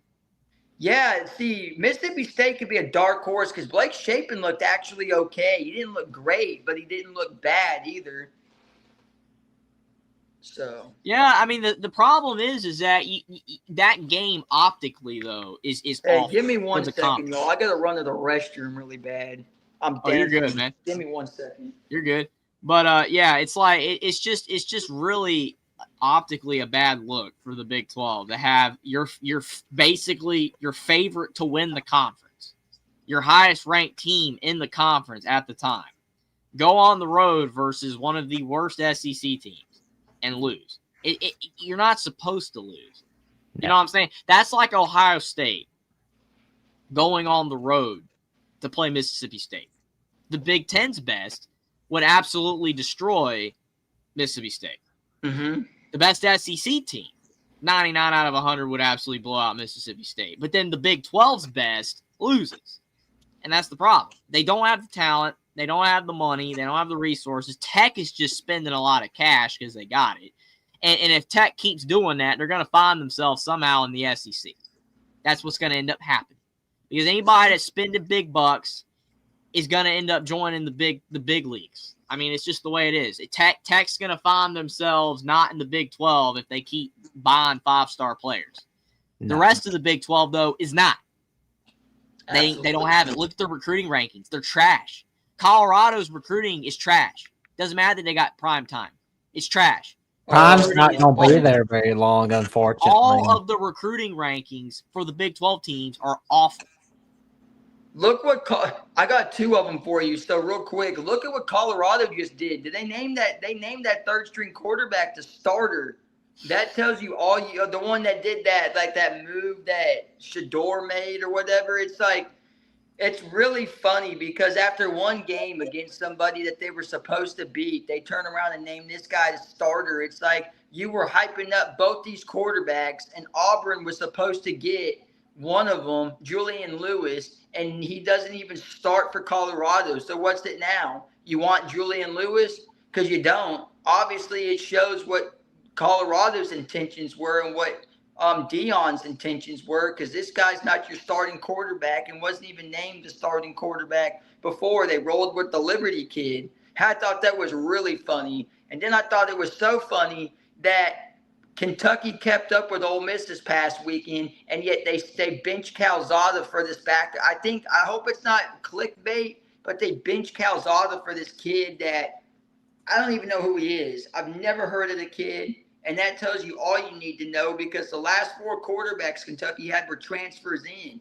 And they keep saying, well, they keep Stoops around because of the basketball program. It's like, yeah, and that's all it's going to be. You're going to – and except for Jaron Lorenzen, I can't think of one quarterback that Kentucky's brought in that's been remotely okay. I just can't. What about Andre Woodson? What'd you think about when they had him in the Rich Brooks era?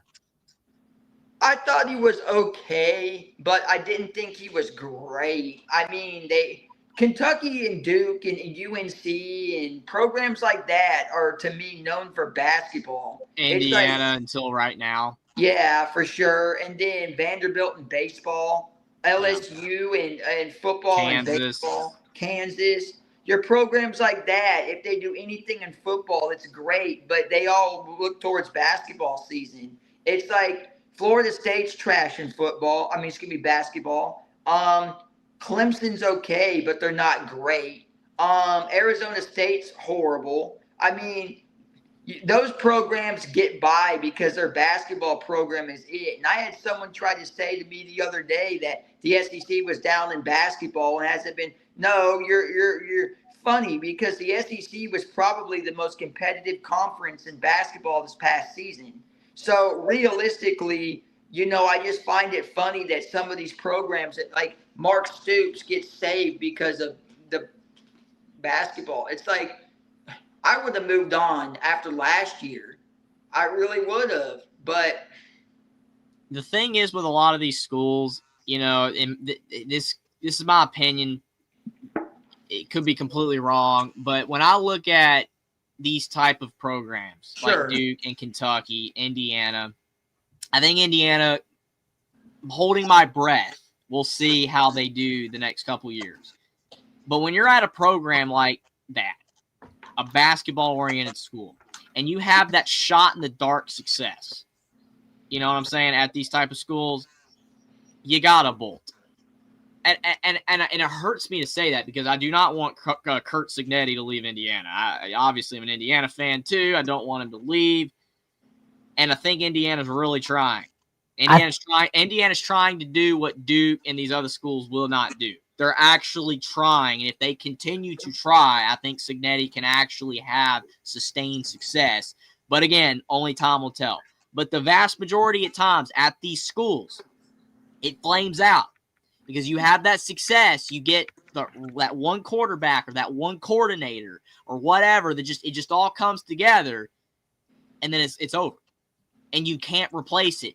Indiana, Tom Allen, people talk, Tom Allen, it all fell apart in Indiana. He had DeBoer, he had Womack, he had Penix, and the very next season he lost them all, and that's why Indiana went to crap because he couldn't replace it. Did Tom Allen suddenly go from being a good coach to a bad coach? No. He lost what made it good. Penix, a couple other good players, and he had two darn good coordinators in DeBoer and Womack, who were both at Alabama now. So he couldn't sustain it. What did Indiana do that they've never done before? After this 11-2 season, outside of Indiana losing one guy, they lost their quarterbacks coach to UCLA to become their offensive coordinator. Bad move. Indiana kept the entire staff. The entire staff. Bryant Haynes, Indiana's defensive coordinator, is making over $2 million a year. Every program in the Penn State wanted him. Penn State, I think, offered him basically $2 million. But Indiana upped it a little bit more. They gave him 2 raises in one offseason just to keep him because he's that good. That's how you do it. That's the only reason Indiana's good still, right now, this season. We don't know how good. We'll see against Illinois and Oregon and Penn State. But if they lose Bryant Haynes and they lose Shanahan, the OC, and they lose these guys, Cignetti goes downhill. And people are going to say he sucks. He's horrible. No. He lost his coordinators. Oh, what if Indiana didn't get Mendoza in the portal and he went to Georgia? Indiana paid a lot of money to get Mendoza. They did. Georgia wanted him because Gunnar Stockton's not that good. But they got Mendoza. The reason I'm going off about this is because Stoops had his moment in the sun. He should have left when he had a chance. They gave him a big raise, but guess what? That's great. But they're not supporting him anymore. No, they're not. They're not supporting. How can the man win when they're not supporting him anymore? That's why Elko left when he did. Elko left. He wouldn't have wanted Duke anymore for a while. Cutcliffe had a little moment. It falls apart at these programs because you cannot have sustained success. Leopold is going to have to leave. He's not going to have this massive, just maybe because the Big 12's trash, but it's like you do not have sustained success at these type of schools. Look at Syracuse. You have McCord. They were okay last year. They suck right now. They look like trash. You cannot have sustained success at these schools. Cignetti might be the exception if Indiana continues to pay these guys, these coordinators, and get the players in. But if not, they'll lose it. Illinois, Bielema, they paid a lot of money to keep all those players. Luke Altmaier and the whole team. They returned everybody. That's why they're ranked in the top 10 right now. That is how you win. It's all about this. And if you don't have this, you're not winning anything. That's why the Big 12 sucks. And that is why all these programs out there, these basketball schools that don't commit to football, suck. That's why Mike Gundy looks like a big fat loser right now. because Oklahoma State ain't committing anything to football. That guy's got no shot. He's done. How do you expect the man to win anything when he's got no support? But I will say, though, it's going to be fun seeing Illinois, Indiana on NBC Saturday. I can't wait. That's going to be a fire game. But I'm just telling you, man, Cignetti, as good as he is, you cannot win without a great staff. You cannot win without great players. You just can't. I got a question real fast so you can let someone else on. You were talking about Fernando Mendoza to Georgia. I think it's really funny that when Carson Beck went to Miami, right, I made the statement that he couldn't buy the team off the field. You know, like I said, where you need to be able to eat with your DBs, your receivers, all that, and get familiar. But the matter of fact was that he basically said that he didn't trust Mike Bobo. And he basically said that Mike Bobo couldn't help him get to the next level. And he went and made some goofy video where he gets interviewed and said he loved what Miami was doing. It's like, no, they paid you. Get it through your head. It's like Carson Beck's good, but you're not great. And the problem with players like that is I find it really funny that you can't straight up tell the truth. Like, tell the folks what the truth. You left because you didn't trust Mike Bobo. And everybody's hyping up Gunnar Stockton. And I said this today. You're going to learn real soon that the kid from Georgia, he's from Tiger, Georgia. I scouted him out. He drives the old pickup truck. He's got that Georgia charm that they're looking for. But the football aspect is not there. I mean, here's a funny stat for folks. You played Marshall and you routed Marshall. They don't have that Tudor Biscuit coach anymore that went to Southern Miss. Then you play Austin Peay, and to be fair, that was a really bad game. And Georgia looked awful against a school that they should not have played bad against. Yeah, and I'm glad they dropped 2 spots, too. Yeah. They dropped Indiana a couple spots for barely beating Old Dominion. Barely beating Old Dominion, a team that's actually, not terrible. And yet, Georgia looks like complete dog crap against a really bad Austin Peay team. At least they dropped a couple spots. Good job, AP poll. Good job. I'm so glad they did that because if they hadn't have fallen 2 spots for that, that's a joke. Because, I mean, Clemson fell 4 spots for struggling against Troy. 4. And no one gives Troy credit. This is a really funny thing, too. You bring up a great point. No one brings up the fact that Troy competed in that game. And at one point, I thought Clemson may lose. And I was like, oh, man, is it getting chippy in Clemson? When they hyped them up to be the ACC contender and Klubnik's the answer, I'm like, Klubnik's not your answer. I don't understand.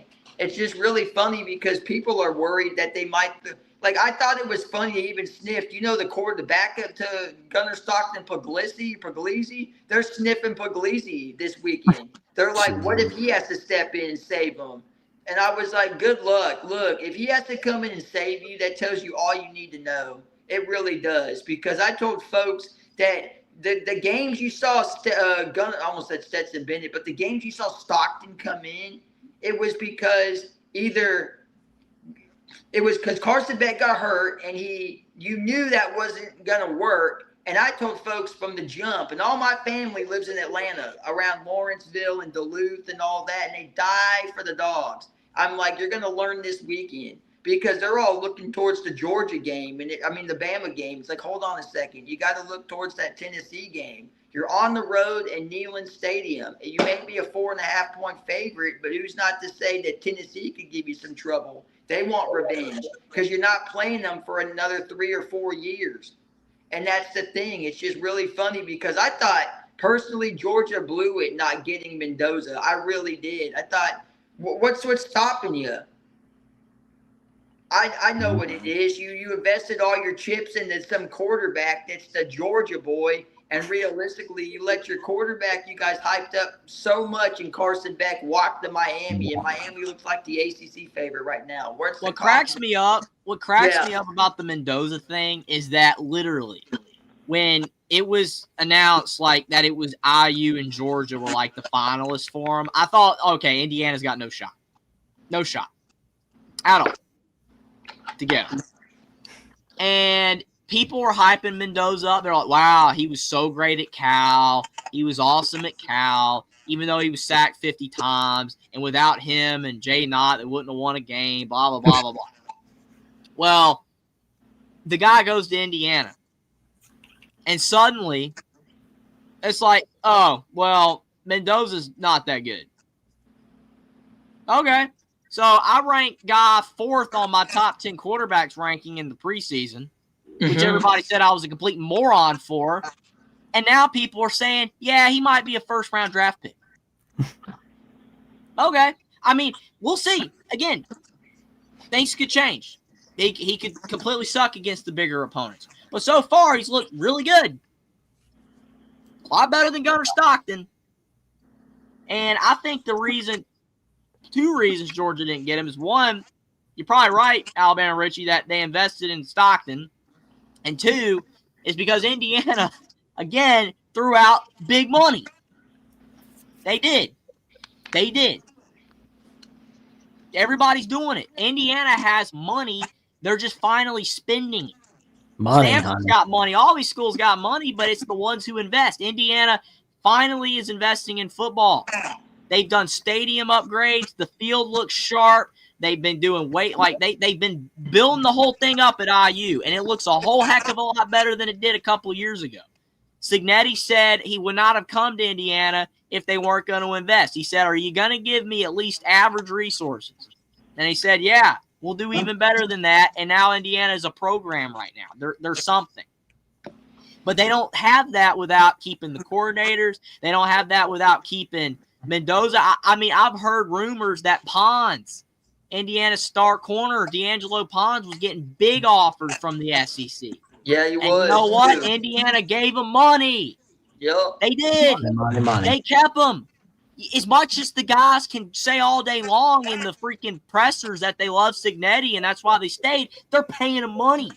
Indiana's a problem, and that is why they get slammed online, because Indiana is a problem, because they're hurting teams like, frankly, Alabama. Not much, but teams like Georgia, teams like Ohio State. When small programs like that are, you don't see anybody complaining about Kentucky right now or Duke or Kansas, because they're nothing. Indiana is something right now. But the very second that goes away, the very second that Georgia steals Brian Haynes or Penn State steals Brian Haynes, defensive coordinator, somebody takes Shanahan, and then all of our whole team mass exoduses, and then Signetti's left for dead, then people will be like, ha, Indiana's trash again. But they're complaining because Indiana's a problem. They're not supposed to be a problem. And I think it's funny, too, last bit for you is, Nico left for UCLA and that whole Dumb move. Yeah, and this is his dad is regretting it. Well, this is really funny, okay? I have no foot in this conversation for Nico. I think he's a good kid, okay? I'm always respectful. I don't know the situation. I can't speak on it. But I will say this. It's from a Tennessee standpoint. I had people today trying to clown the scenario and going, because they're talking about, okay, see you later, because he's not looking too hot at UCLA right now, right? And I'm going, you are the same people that were hyping him up at Tennessee. If you would have stayed at Tennessee, you would have sat there and you would have said, he's Heisman material. What are you saying about Joey Aguilar? I don't think Heisman material for Nico is, screwing up a play on 4th down against Arkansas. Tennessee fans, a lot of fan bases are like this, but Tennessee fans in particular, we know how they are when they have somebody. Sure. And then when they don't have that somebody, okay, Indiana loses Michael Penix to Washington because Indiana had no O-line because no money. Tom Allen had nothing. It was all over. And he leaves. Indiana fans, nothing but mad respect.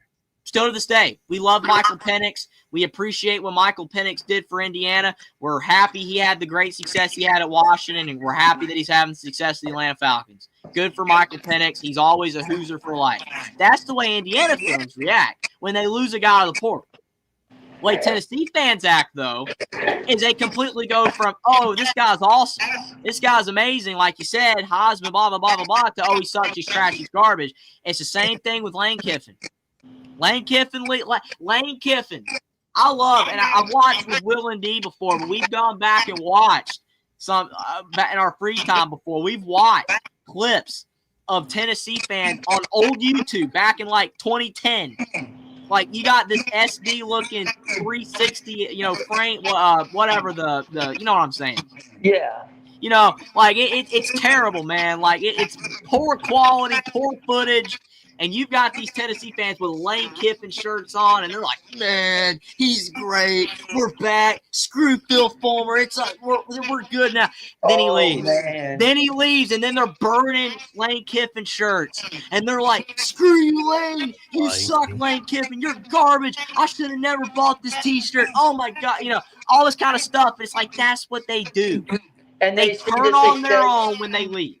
They see the success that Lane has at Ole Miss now, too. Not saying they have any That's why they success. threw stuff at him a couple years ago. Yeah, because, look, I'll stand on what I said. I didn't think Austin Simmons played that great this past weekend. In fact, he looked horrible against Kentucky. But the point being is now they see him at Ole Miss picking up the pace because he got his stuff together off the field and things. And I vouch for Lane no matter what.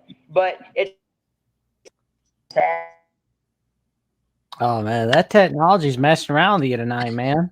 It's because my phone's trying to die, so I put it on the charger. So every time, I had to put it back on the charger, and it just is now picking up things. Oh, man, it's all good. You do so much for us. No worries, man. We appreciate it. We always appreciate your support, man. Like, least we can do. But Ole Miss, Lane Kiffin's at Ole Miss, and he's doing somewhat good. Granted, if you wouldn't have fumbled that Kentucky game last year, they probably would have made the playoffs. And everyone's going, like, making for the Ole Miss. It's like, no, Ole Miss wanted somebody. He was available. They saw what he did in the past. They invested in him, and they went after him. It's like you guys bring in, and I like Heupel. I think he's a good coach, but great is a very, very questionable statement. But, again, it's just funny because Nico's at UCLA and looks not that good right now, and they're talking all this smack. It's just like, hold on a second. What you going to say about Joey Aguilar when he really has to play? You going to throw him under the bus too? I mean, because, you guys hyped him up. You guys are the ones that hyped him up. You didn't hype up McIntyre or the kid behind Aguilar. You all wanted Aguilar to transfer in from App State, UCLA, and what you get. He looks okay against two schools you were supposed to beat. This is the game. Your season. I'm not saying your season lies on this game, but it's going to look pretty funny if you fumble and lose. And then the thing is, they have a great shot to win. They do. Because Georgia looks like trash. But the thing is that the problem is that every time Tennessee has a big game, nothing bigger than when they were ranked number 1. Yep. And they play Georgia, and they completely but college game day is there. Completely crap the bed. And that's what just worries me. That's why I did not pick them this week. Because they can win. Georgia don't look good, but Georgia has this weird thing, man, where lately, like last year, tons of crappy performances, but then the Texas games. So it's like they'll probably show up for this game. And the lines of scrimmage are better. Yep. But Tennessee can win, backed by the Rocky Top crowd that has problems. But, great crowd. We can't deny the crowd's great. But, yeah, I mean, I don't believe Tennessee until they do it. I understand they've beaten Alabama, but Alabama, we're not the same right now. So I can't really give that as much validity. Oh, man, they've not. Even if they beat Georgia, I don't know if you can give it that much validity because Georgia doesn't look good right now. But I still think Georgia's going to win because they're going to show up for this game. If Georgia's going to lose a game this year, it's going to be between someone. It's going to be against someone that's not as good, I think. Yeah, I think it's going to be like – it's not going to be like a Tennessee. Maybe they'll screw up against, like a 7-5, 8-4 type of team. Well, the thing is with Tennessee, if they really want to show that they are doing very well, they have to win on the road against a Florida or Alabama. They've not done either since 2003. That doesn't surprise Absolutely. me. I mean, they haven't been elite since. I mean, this season. You know what I'm saying? Like Tennessee won a national championship with Manning, and then after that, it's like, okay, they've been an 8-4 program. Yeah, basically yeah, like that. I mean, that's being lucky because they've had some really bad years since then. So they're like an 8-4 type of program since Peyton Manning. The former days ended rough, and then they've had bad seasons. The Joshua Dobbs era was like all right. Then they had that Guantanamo guy where they were just crap and all over the place. Whatever the heck the Pruitt years were, they've just been mediocre for a long time. So it's like now they're better, but they're still not elite or great. They're fine. Oh yeah, because it's like, I mean, they're not terrible. They're good. Sure. You know, Tennessee fans should be happy with where they've been. From where they've been to where they are now, they should be happy where they're at now. It is better. Things are better. You know, you've upgraded from a Kia to a Honda, but you're not at Porsche level yet. No. You know what I'm saying? It's just you're not there. It's the stupidest comparison ever. They now have Bobby Hill. They now have Bobby Hill, Riz. I mean, they got Bobby Hill, Riz, but I mean they're fine. they are much better than they've been, and they should be happy with that. But the problem is when you get that little taste back of being better, you want more. I mean, James Franklin, he's done everything possible at Penn State except win a game that they care about, which is a national championship or a Big Ten championship. He can't do it. He literally can't do it, but he's done everything else. He's recruiting good. They're good. Because, I mean, Penn State's better than Tennessee right now. They're better, but they can't get that next step. I want to see a Penn State, Tennessee home and home. That would be cool. That would be cool. Billy Napier, you think Billy Napier, the fans claim they're better than Alabama? No. That's funny. Should Billy Napier be on the hot seat and let go, or do you think it's too early to pull out a checkbook? Well, Billy Napier, this is the issue with college football, is that you can have a good year that turns your job completely around where you're good. I mean, you've gone from the brink.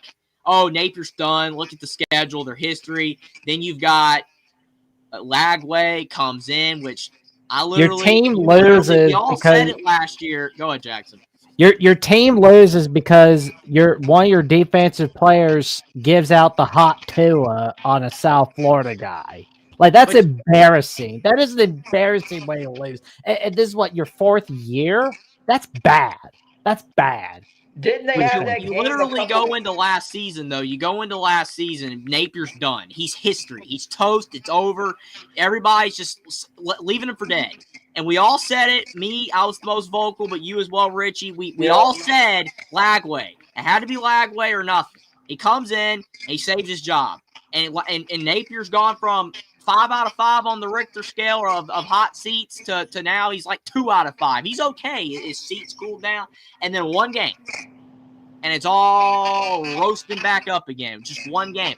That's the problem with coaching right now at these bigger schools, is that one freaking game can just completely wreck your hot seat or your just coaching security. It sucks because Napier had done a lot of good last year with Lagway, and people were high up, and now it's all gone. All that job security's gone. He's not getting fired. Buyout's too big. He's not getting fired right now. But the thing is, though, is that if they don't have a great year, then he's lost the fans. And I don't know if he can win them back this time. Well, if they beat LSU, Miami, and Texas, then he wins them back. They ain't doing that. No, agreed. They ain't doing that. They ain't even winning probably. And if they get close, they might be lucky to win one. A&M's on that schedule too. People forget, and then they've got Georgia, which I don't think Georgia's going to lose to Florida. I've got Florida favored in that Georgia game, but we'll see what happens. But I said this to people on the SEC show. I even said it, and I'll stand on it. Billy will learn I-75, but he's got to get the job done in the next few weeks, and he'll get a game in there. He'll win a game that people thought he wasn't supposed to win. But to me, Bill, this is the thing that people said. they talked about how crazy Florida's schedule was last year. I even stood on it and said that it was the quarterback that was holding them back because I said the same thing about Brent Venables. When you get and I promised people, and I'm glad I was right, that Mateer was the answer at Oklahoma. He's as advertised. He's looked really good. He played really well in the Michigan game. I still think Underwood can play, but I said this is what people don't understand is it's one game, and I didn't even think South Florida played that good either. But what do I know? All I can say is that Billy Napier is going to be fine. It's like everyone jumping off of us losing to Florida State and DeBoer's got to go. It's just how funny people are. It's like we haven't even played but one game and we lose, and Florida loses to South Florida, and I think it was the best scenario that Mario Cristobal could have got because they're undefeated, South Florida's undefeated, and you'll see. But I think Florida's going to be in for a rude awakening coming up because LSU is favored. Miami's favored. Then you got Texas and A&M coming up very soon. And why do I feel like Miami is going to screw up one of those games, either South Florida or Florida? It's going to be like this, Jackson. It's going to be like the game with Cristobal when he played against Georgia Tech, and they should have kneeled the ball and kept running it, and they fumbled, and they ended up losing. And I thought that was I thought that was I've seen a lot of bad coaching mistakes, but that to me lives every day in my head. Oh man, I am going to be so waiting it out for that Squid Tar video on a Miami upset loss, and I'm going to wonder if Urinating Tree will comment on it because, like, I'm just like, he's going to. The problem is with coaching is that it's not when you lose sometimes, it's how you lose. And this is what I kept saying about DeBoer last season. It was how they lost and who they lost to. The lack of effort against Oklahoma, that was not a competitive game. No. Didn't show up for Michigan. Don't care that the bowl game, they don't matter anymore. Still didn't show up. Vandy, the defense was non-existent. That's why people were pissed. If it wouldn't have been as bad if Alabama had have gone 9-3 with different losses and close losses. It'd have been completely different. The thing is with Florida, losing that game, that's all fine and dandy. If South Florida played the game of their life, but I agree with you. They didn't look all that good. No. But you just go out there and to Jackson's point with the spitting and everything, it reminds me of the shoe what they did against LSU a few years ago. And it's like Florida's got these problems that in their players, culture, whatever, that always reflect back on the coach. It's not to say Napier, isn't a good coach or doesn't have a grasp of his team. You're coaching 100 guys. He's one player. Okay, he's one player that made a really stupid mistake. So can you fault Napier for that? Kind of hard, but he still is the head coach of that player, and that player screwed the game up. Yeah. But even if they had won, it would have been an ugly win. But it's the principle of thing. Those type of things people remember. I love people too saying that after that game, Lagway was overrated. It's like Lagway's your best option, and people need to go back to this. You don't want the backup quarterback. Well, the backup quarterback is okay, the guy they played against Long Island, but unless, knock on wood, it doesn't happen. But if DJ misses significant time, you're going to be a little worried. But DJ's not overrated to me. It's just a matter of, it's a team sport, and yeah, he made a couple mistakes, but South Florida did not look that good. And that quarterback is another one of those scheme quarterbacks to me, where the arm talent's not the best, but he can beat you on the outside, running that option kind of sort is what I refer it to. And so South Florida and Golish are going to be in for a rude awakening, but it's one game. It's like, I don't really think Florida has a chance to win against LSU but what do I know? They could upset, but hey, I was just curious because people's depiction on Billy Napier right now is kind of funny. Oh man, He's having some bad days ahead of him for sure. I got mad respect for Steven Cherry because, again, he at least admits this as fact. I know it's cliche, and I've said it a million times, and people probably get sick of me saying it, but I have to remind people for the 80th time that Ryan Day, every single Ohio State fan, practically, not every single one, but the vast majority of Ohio State fans wanted him gone after they lost to Michigan for the third time. And then they turn it all around and win the national championship. And that's great. Great for Ryan Day, great for Ohio State, great for all their fans, whatever. But people that can't admit this just blow my mind. How can you not admit that you literally 4 weeks prior to the national championship wanted him gone? There are Ohio State fans that are like, "Oh, I never said that." That's a lie. It irritates me. Literally, every single fan base is like this practically, unless you're just such a bad team that you literally accept anything. Like even at the end, like Indiana fans were like, a lot of them didn't want Tom Allen to get fired because of what he did in Indiana because it's never been done before. It's just at these bigger schools, though, Florida, Georgia, Bama, Ohio State, all these big programs, Texas, whatever, when you lose to teams you should not lose to, people are going to do that. Everyone's going to call for your head. Everyone's going to call for your job. All these programs are the same. Oh, here we go. If you can't admit it, that as a fan, if you can't admit it, then you've got just a block in front of your head or in your brain. Because, yeah, every single Ohio State fan wanted him gone. Just admit it and move on. Let's just all admit that you wanted him gone, and we'll call it a day. But no, I never said that. Okay. Yeah. It irritates me because every big school does this. And everyone. I think it's really funny. We're doing it right now, DeBoer. We're doing it. I admit it. I'm not doing it. But most of our fans were doing it last week. So, okay, let's just admit it and move on. But I don't like fan bases that can't admit that because it's stupid.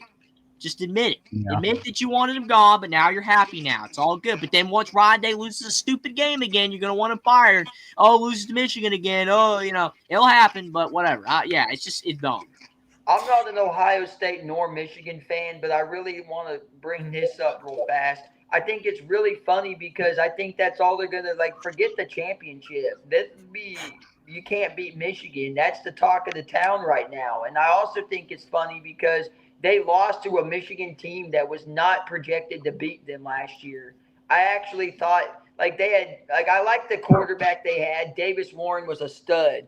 But I think it's absolutely hilarious that, before the playoffs and they went on that run to win the chip, people sat back and said, Ryan Day's done. They're getting their checkbooks out, stuff like that after losing to this Michigan. Now, the year before when Michigan won it all, I personally said this, and I'll stand on it, that Michigan was the favorite. And they can't get upset with me because look at that talent that Harbaugh had. J.J. McCarthy, that really good. Who did they have? Did they have Jake Moody at the kicking spot? I mean, they had a couple guys that just made that team elite. And when Cade lost the job to JJ, the team turned around. And that's not to say Cade McNamara can't play. I have a lot of respect for the kid, but sometimes it's different. It's like Georgia fans, blessing in disguise when JT got benched for Stetson Bennett. You won 2 chips, and you got your quarterback. But it was just really funny because everybody was like, man,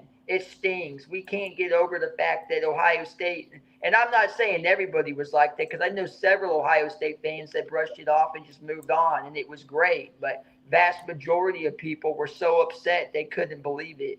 And now the whole thing's going to be, we won the chip, but we can't get over the hump against Michigan. Well, I will say it's always a fun ride in the world of college football, seeing what's going to happen. Can the Buckeyes get it done against Michigan this year? We'll definitely wait and see. Absolutely. We'll see. Oh, man. Richie, it's always good talking with you, man. We'll definitely be seeing you next week. Good buddy. Absolutely. And hey, real quick, I know everybody will take their shots at Bama. I'm not worried. Okay. It's all good. I hear it every day. We suck. We're garbage. We're trash. But at the end of the day, we still get up and still trudge along. So roll tide to you guys, and I'll see you guys next week. Roll Tide, Alabama, Richie. Yes, sir. Always have a a great pleasure. night. Thanks for having me. Absolutely. Always. Love the hat. Appreciate it. There we go. We appreciate it very much. And before we get to our next caller, we'd like to go back to the merch store for a sec. Come on in and get the merch all right here on Alabama with the Voice College Football. We've got it all. We've got the hats, the t-shirts, the polo shirts, the tumblers, the can coolers, and the game day mug. We've got it all right here. Jeffrey, what's something you want to get from there, man? I think the tumbler's pretty cool. Yeah. A friend of ours got something like that. What a coincidence. That's nice, man. Oh, man. He got a little tumbler. I'm thinking about getting that little game day mug. I mean, I know my birthday is 19 days away. It's still 19 days away, still in your time zone, Jeffrey. But I'm gonna spoil. I might just spoil myself by getting that game day mug or getting that little sweatshirt. Like, you get a little something to wear for game day. That looks good. Don't blame you, man. Yeah, I hate being cold. That's a perfect thing for me. Yeah, Caden, you don't want to let Caden hear you say that. I don't care if he hears it. I'm all right with it. But yeah, Bama won its first natty in 1925, where we beat the Washington Huskies on January 1st of 1926. On television network, we didn't have television back then. That's all I said. Television network non-existent. Everybody was running too fast in the Roaring 20s. That's the thing. It's like, you see the film of people just exercise back then. Oh, wow. Yeah. Oh my God, it's too funny. And I decided to be a little generous tonight and gift a YouTube membership from Alabama Voice College Football. And Deborah Rothschild is our lucky YouTube member. So congratulations, Deborah. You are now a YouTube member of Alabama Voice College Football. Thank you, Steve. I did my best. He says Double J is a college football encyclopedia. Well, I did my best, man. I did my best. And last but not least, our last caller of the night, the godfather of the SEC. Oh, yeah. There we go. I'm in black like Caden tonight. There you go, man. Oh, man. I knew Jeffrey'd love it. Any reference to Caden usually gets a chuckle out of me. Your birthday. When is your birthday, Jackson? The 30th? Yep, September the 30th. Yeah, well, mine was today, so we're not too far. Oh, happy birthday, man. Happy birthday, Godfather. Yeah, when they start going backward, I'll celebrate. Man. I had a classmate in 2nd and 4th grade that had a birthday on 9/11. Yeah. And I know several people that have a birthday on 9/11. It's crazy. Oh, man. It's like he was born in 1999, I believe. Like, but it was like, I have to see if he's on social media. Probably not, but I remember his name. But it was just like, wow. Coach Bryant's birthday today. Yep, that's right. Bear Bryant's. He is 112 years old. Yep, he's old. Oh yeah, Bear Bryant. Yep. Right. He's been I've had some people tell me that their birthdays was on 9/11. I really haven't met a lot of people with 9/11 birthdays, but I've met a few. They always remember 9/11, so I guess that birthday will never be forgotten. I don't guess. Yeah. Well, but I don't know. I was thinking about y'all talking about Georgia and Tennessee. I don't know. I mean, neither one of them hadn't. Well, they've done is played some Mickey Mouse little football teams. I don't know where they're playing it at. I think it's in Knoxville, isn't it? Oh yeah, it was in Knoxville, and Alabama was unbeaten. Like we shut out pretty much near everybody that year, except for Washington and another school. Yeah, but it was weird though. We were playing Mississippi State on Thanksgiving on that year, but it's like we were playing them a lot back then on Thanksgiving.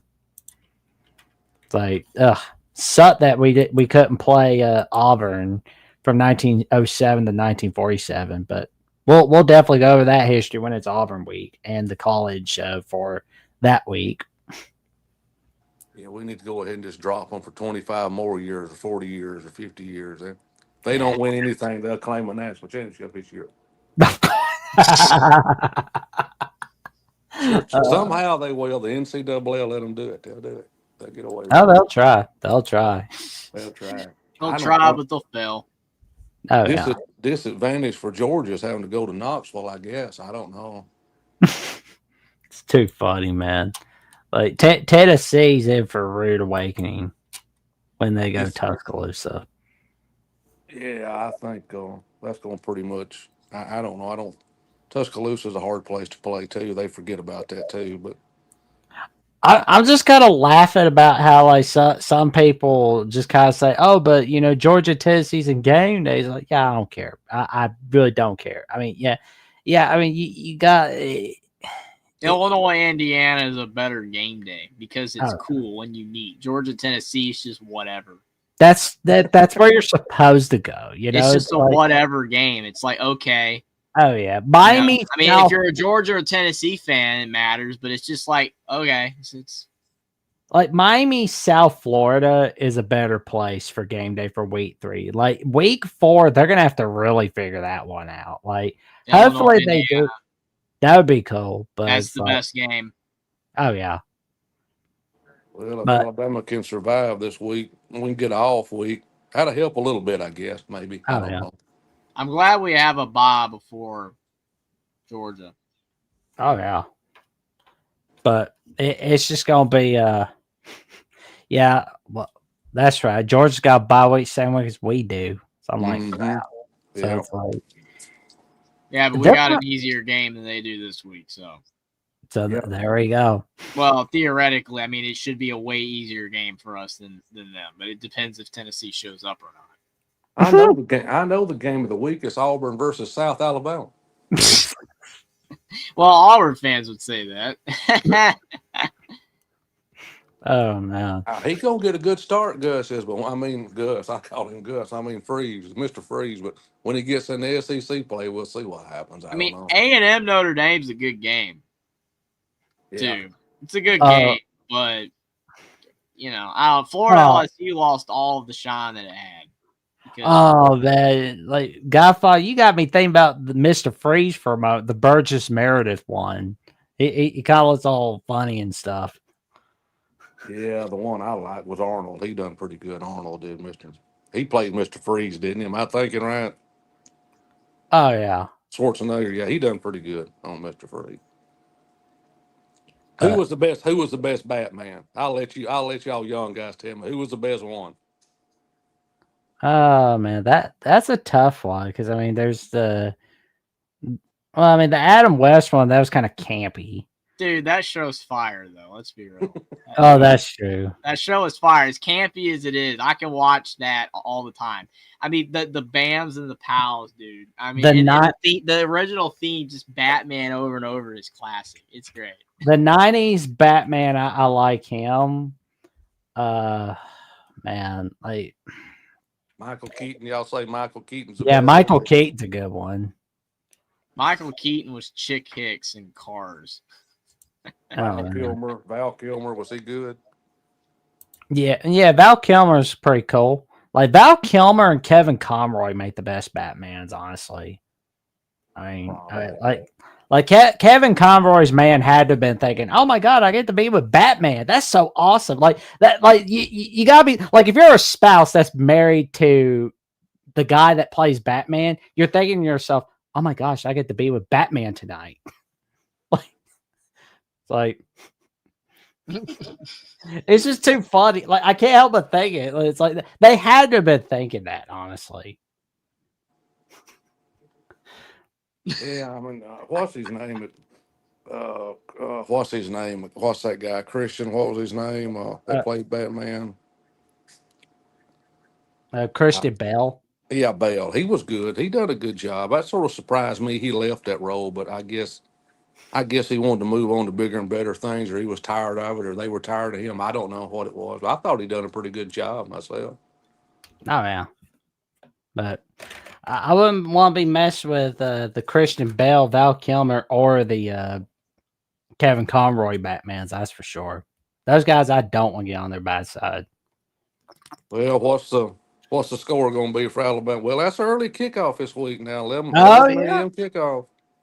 Well, Yep. Didn't I say 34-14, Jackson? Isn't that what I said?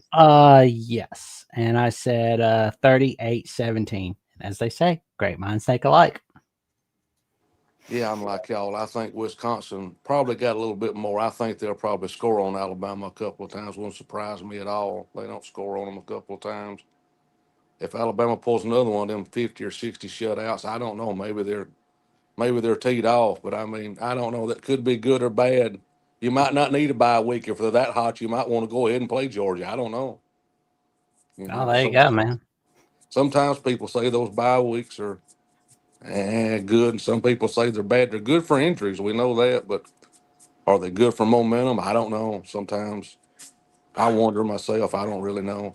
I don't That's think they fair. are I really. think some players can lose focus, during the bye week because it's a week off. You're out of your routine of playing every week. But I do agree with, like if you're going through a difficult stretch and you're kind of beat up, yeah, it's good. But yeah, it can go either way. Just depends on how the team approaches it. Yeah. Yeah, It's gonna be fun watching Wisconsin on Saturday. Yeah, Wisconsin. I don't know. It's 11 a.m. kickoff's always a weird kickoff. I don't know. The NFL game wasn't too good tonight. Green Bay and what is it now? What are they going up to? About 30? It's 27-18 right now. Washington's trying to make it interesting, but Green Bay is going to win. Yeah, they're going to win. Daniels, LSU guy. I can't pull for the Commanders. That's LSU. I can't pull for them. That was who? LSU. NC State won tonight. Oh, well, I mean, they're supposed to. So Robbie Ashford was terrible again. Mm. Not a surprise. I will say, though, I was a little impressed with how Wake Forest was playing for a little bit tonight. I was like, holy cow. Yeah, I don't know.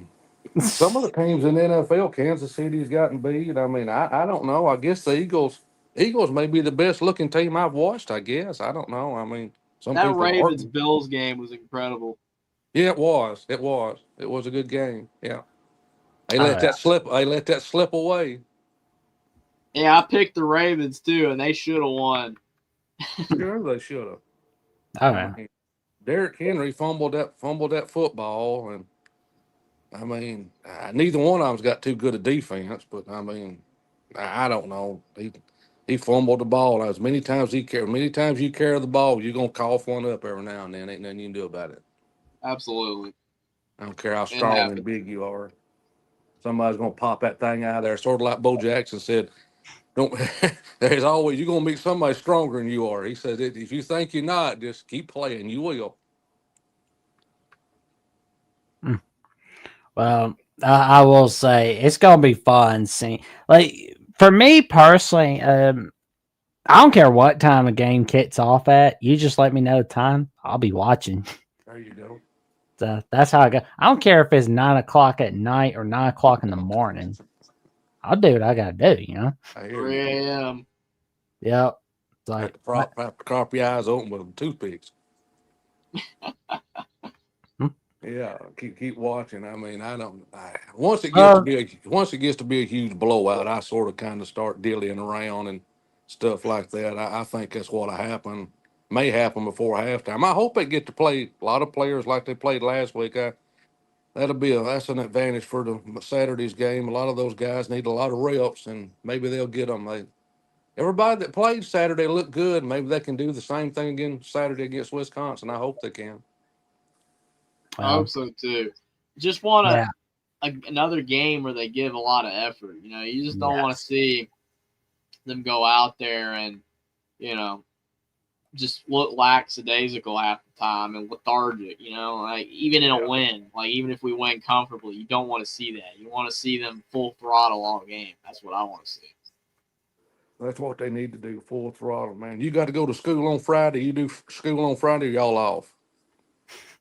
I'm off, thankfully. I'm exhausted right now, though. I've had a long week, but I'm good. You'll probably hear my voice somewhere, or you'll probably see me somehow tomorrow. I'll do a live stream probably Saturday night.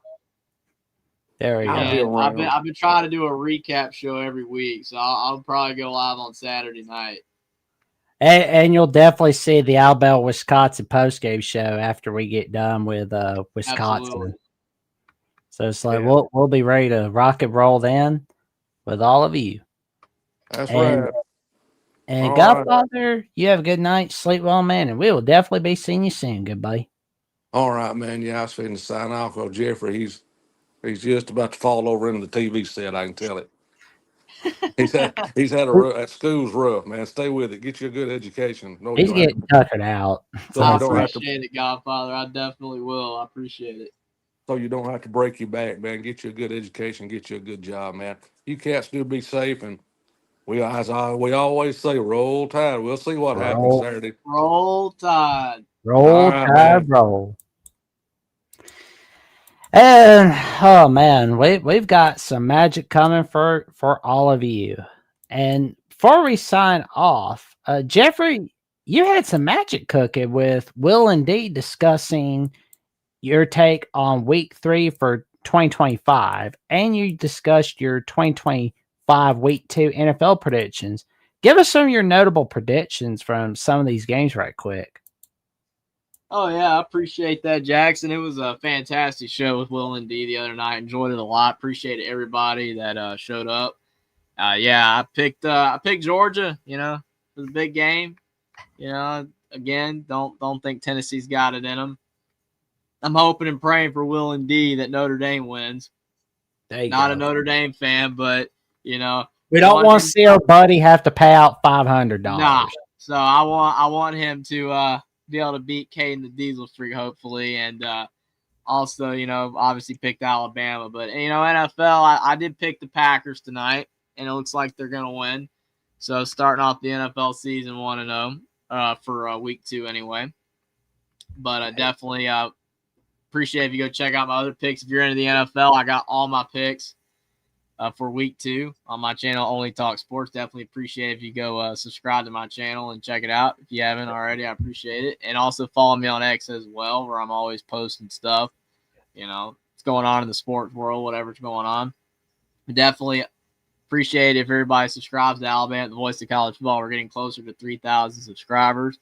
Thanks, everybody, for being here tonight. It's always a blast talking with Caden. Glad to talk with Coach Johnny Burks, Alabama Richie, and Godfather of the SEC, our original member. Always love chatting with Godfather of the SEC. So definitely it was a fun show tonight. Appreciate everybody. Oh, man. Thank you all for coming on, ladies and gentlemen. And I can tell you right now, we've got more magic coming your way. And, of course, you can check out my latest episode of the Jacksonian, where I have Mountaineer Paul giving out a backstory like none other on episode 78 of the Jacksonian. What were the trials that he was going through after leaving the Marine Corps in 2005? Tune in for more. Plus, we discuss a little bit about the West Virginia Mountaineers and how things are going in the Rich Rod era for the second stint.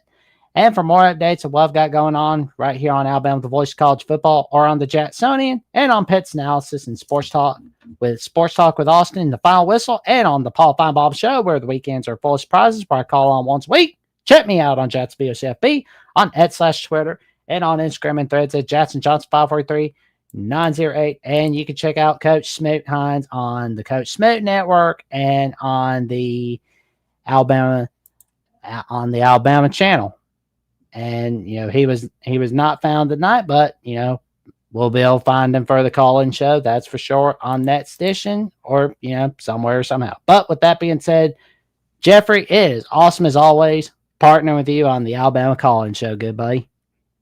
Absolutely, Jackson. I always have fun every Thursday night doing the show with you, and can't wait to do it again next week, man. It was a blast. Absolutely, man. And with that being said, like, comment, subscribe, and click on the notification bell to Alabama with the Voice of College Football so you never miss another video whatsoever. And we will be seeing you soon. And roll Tide.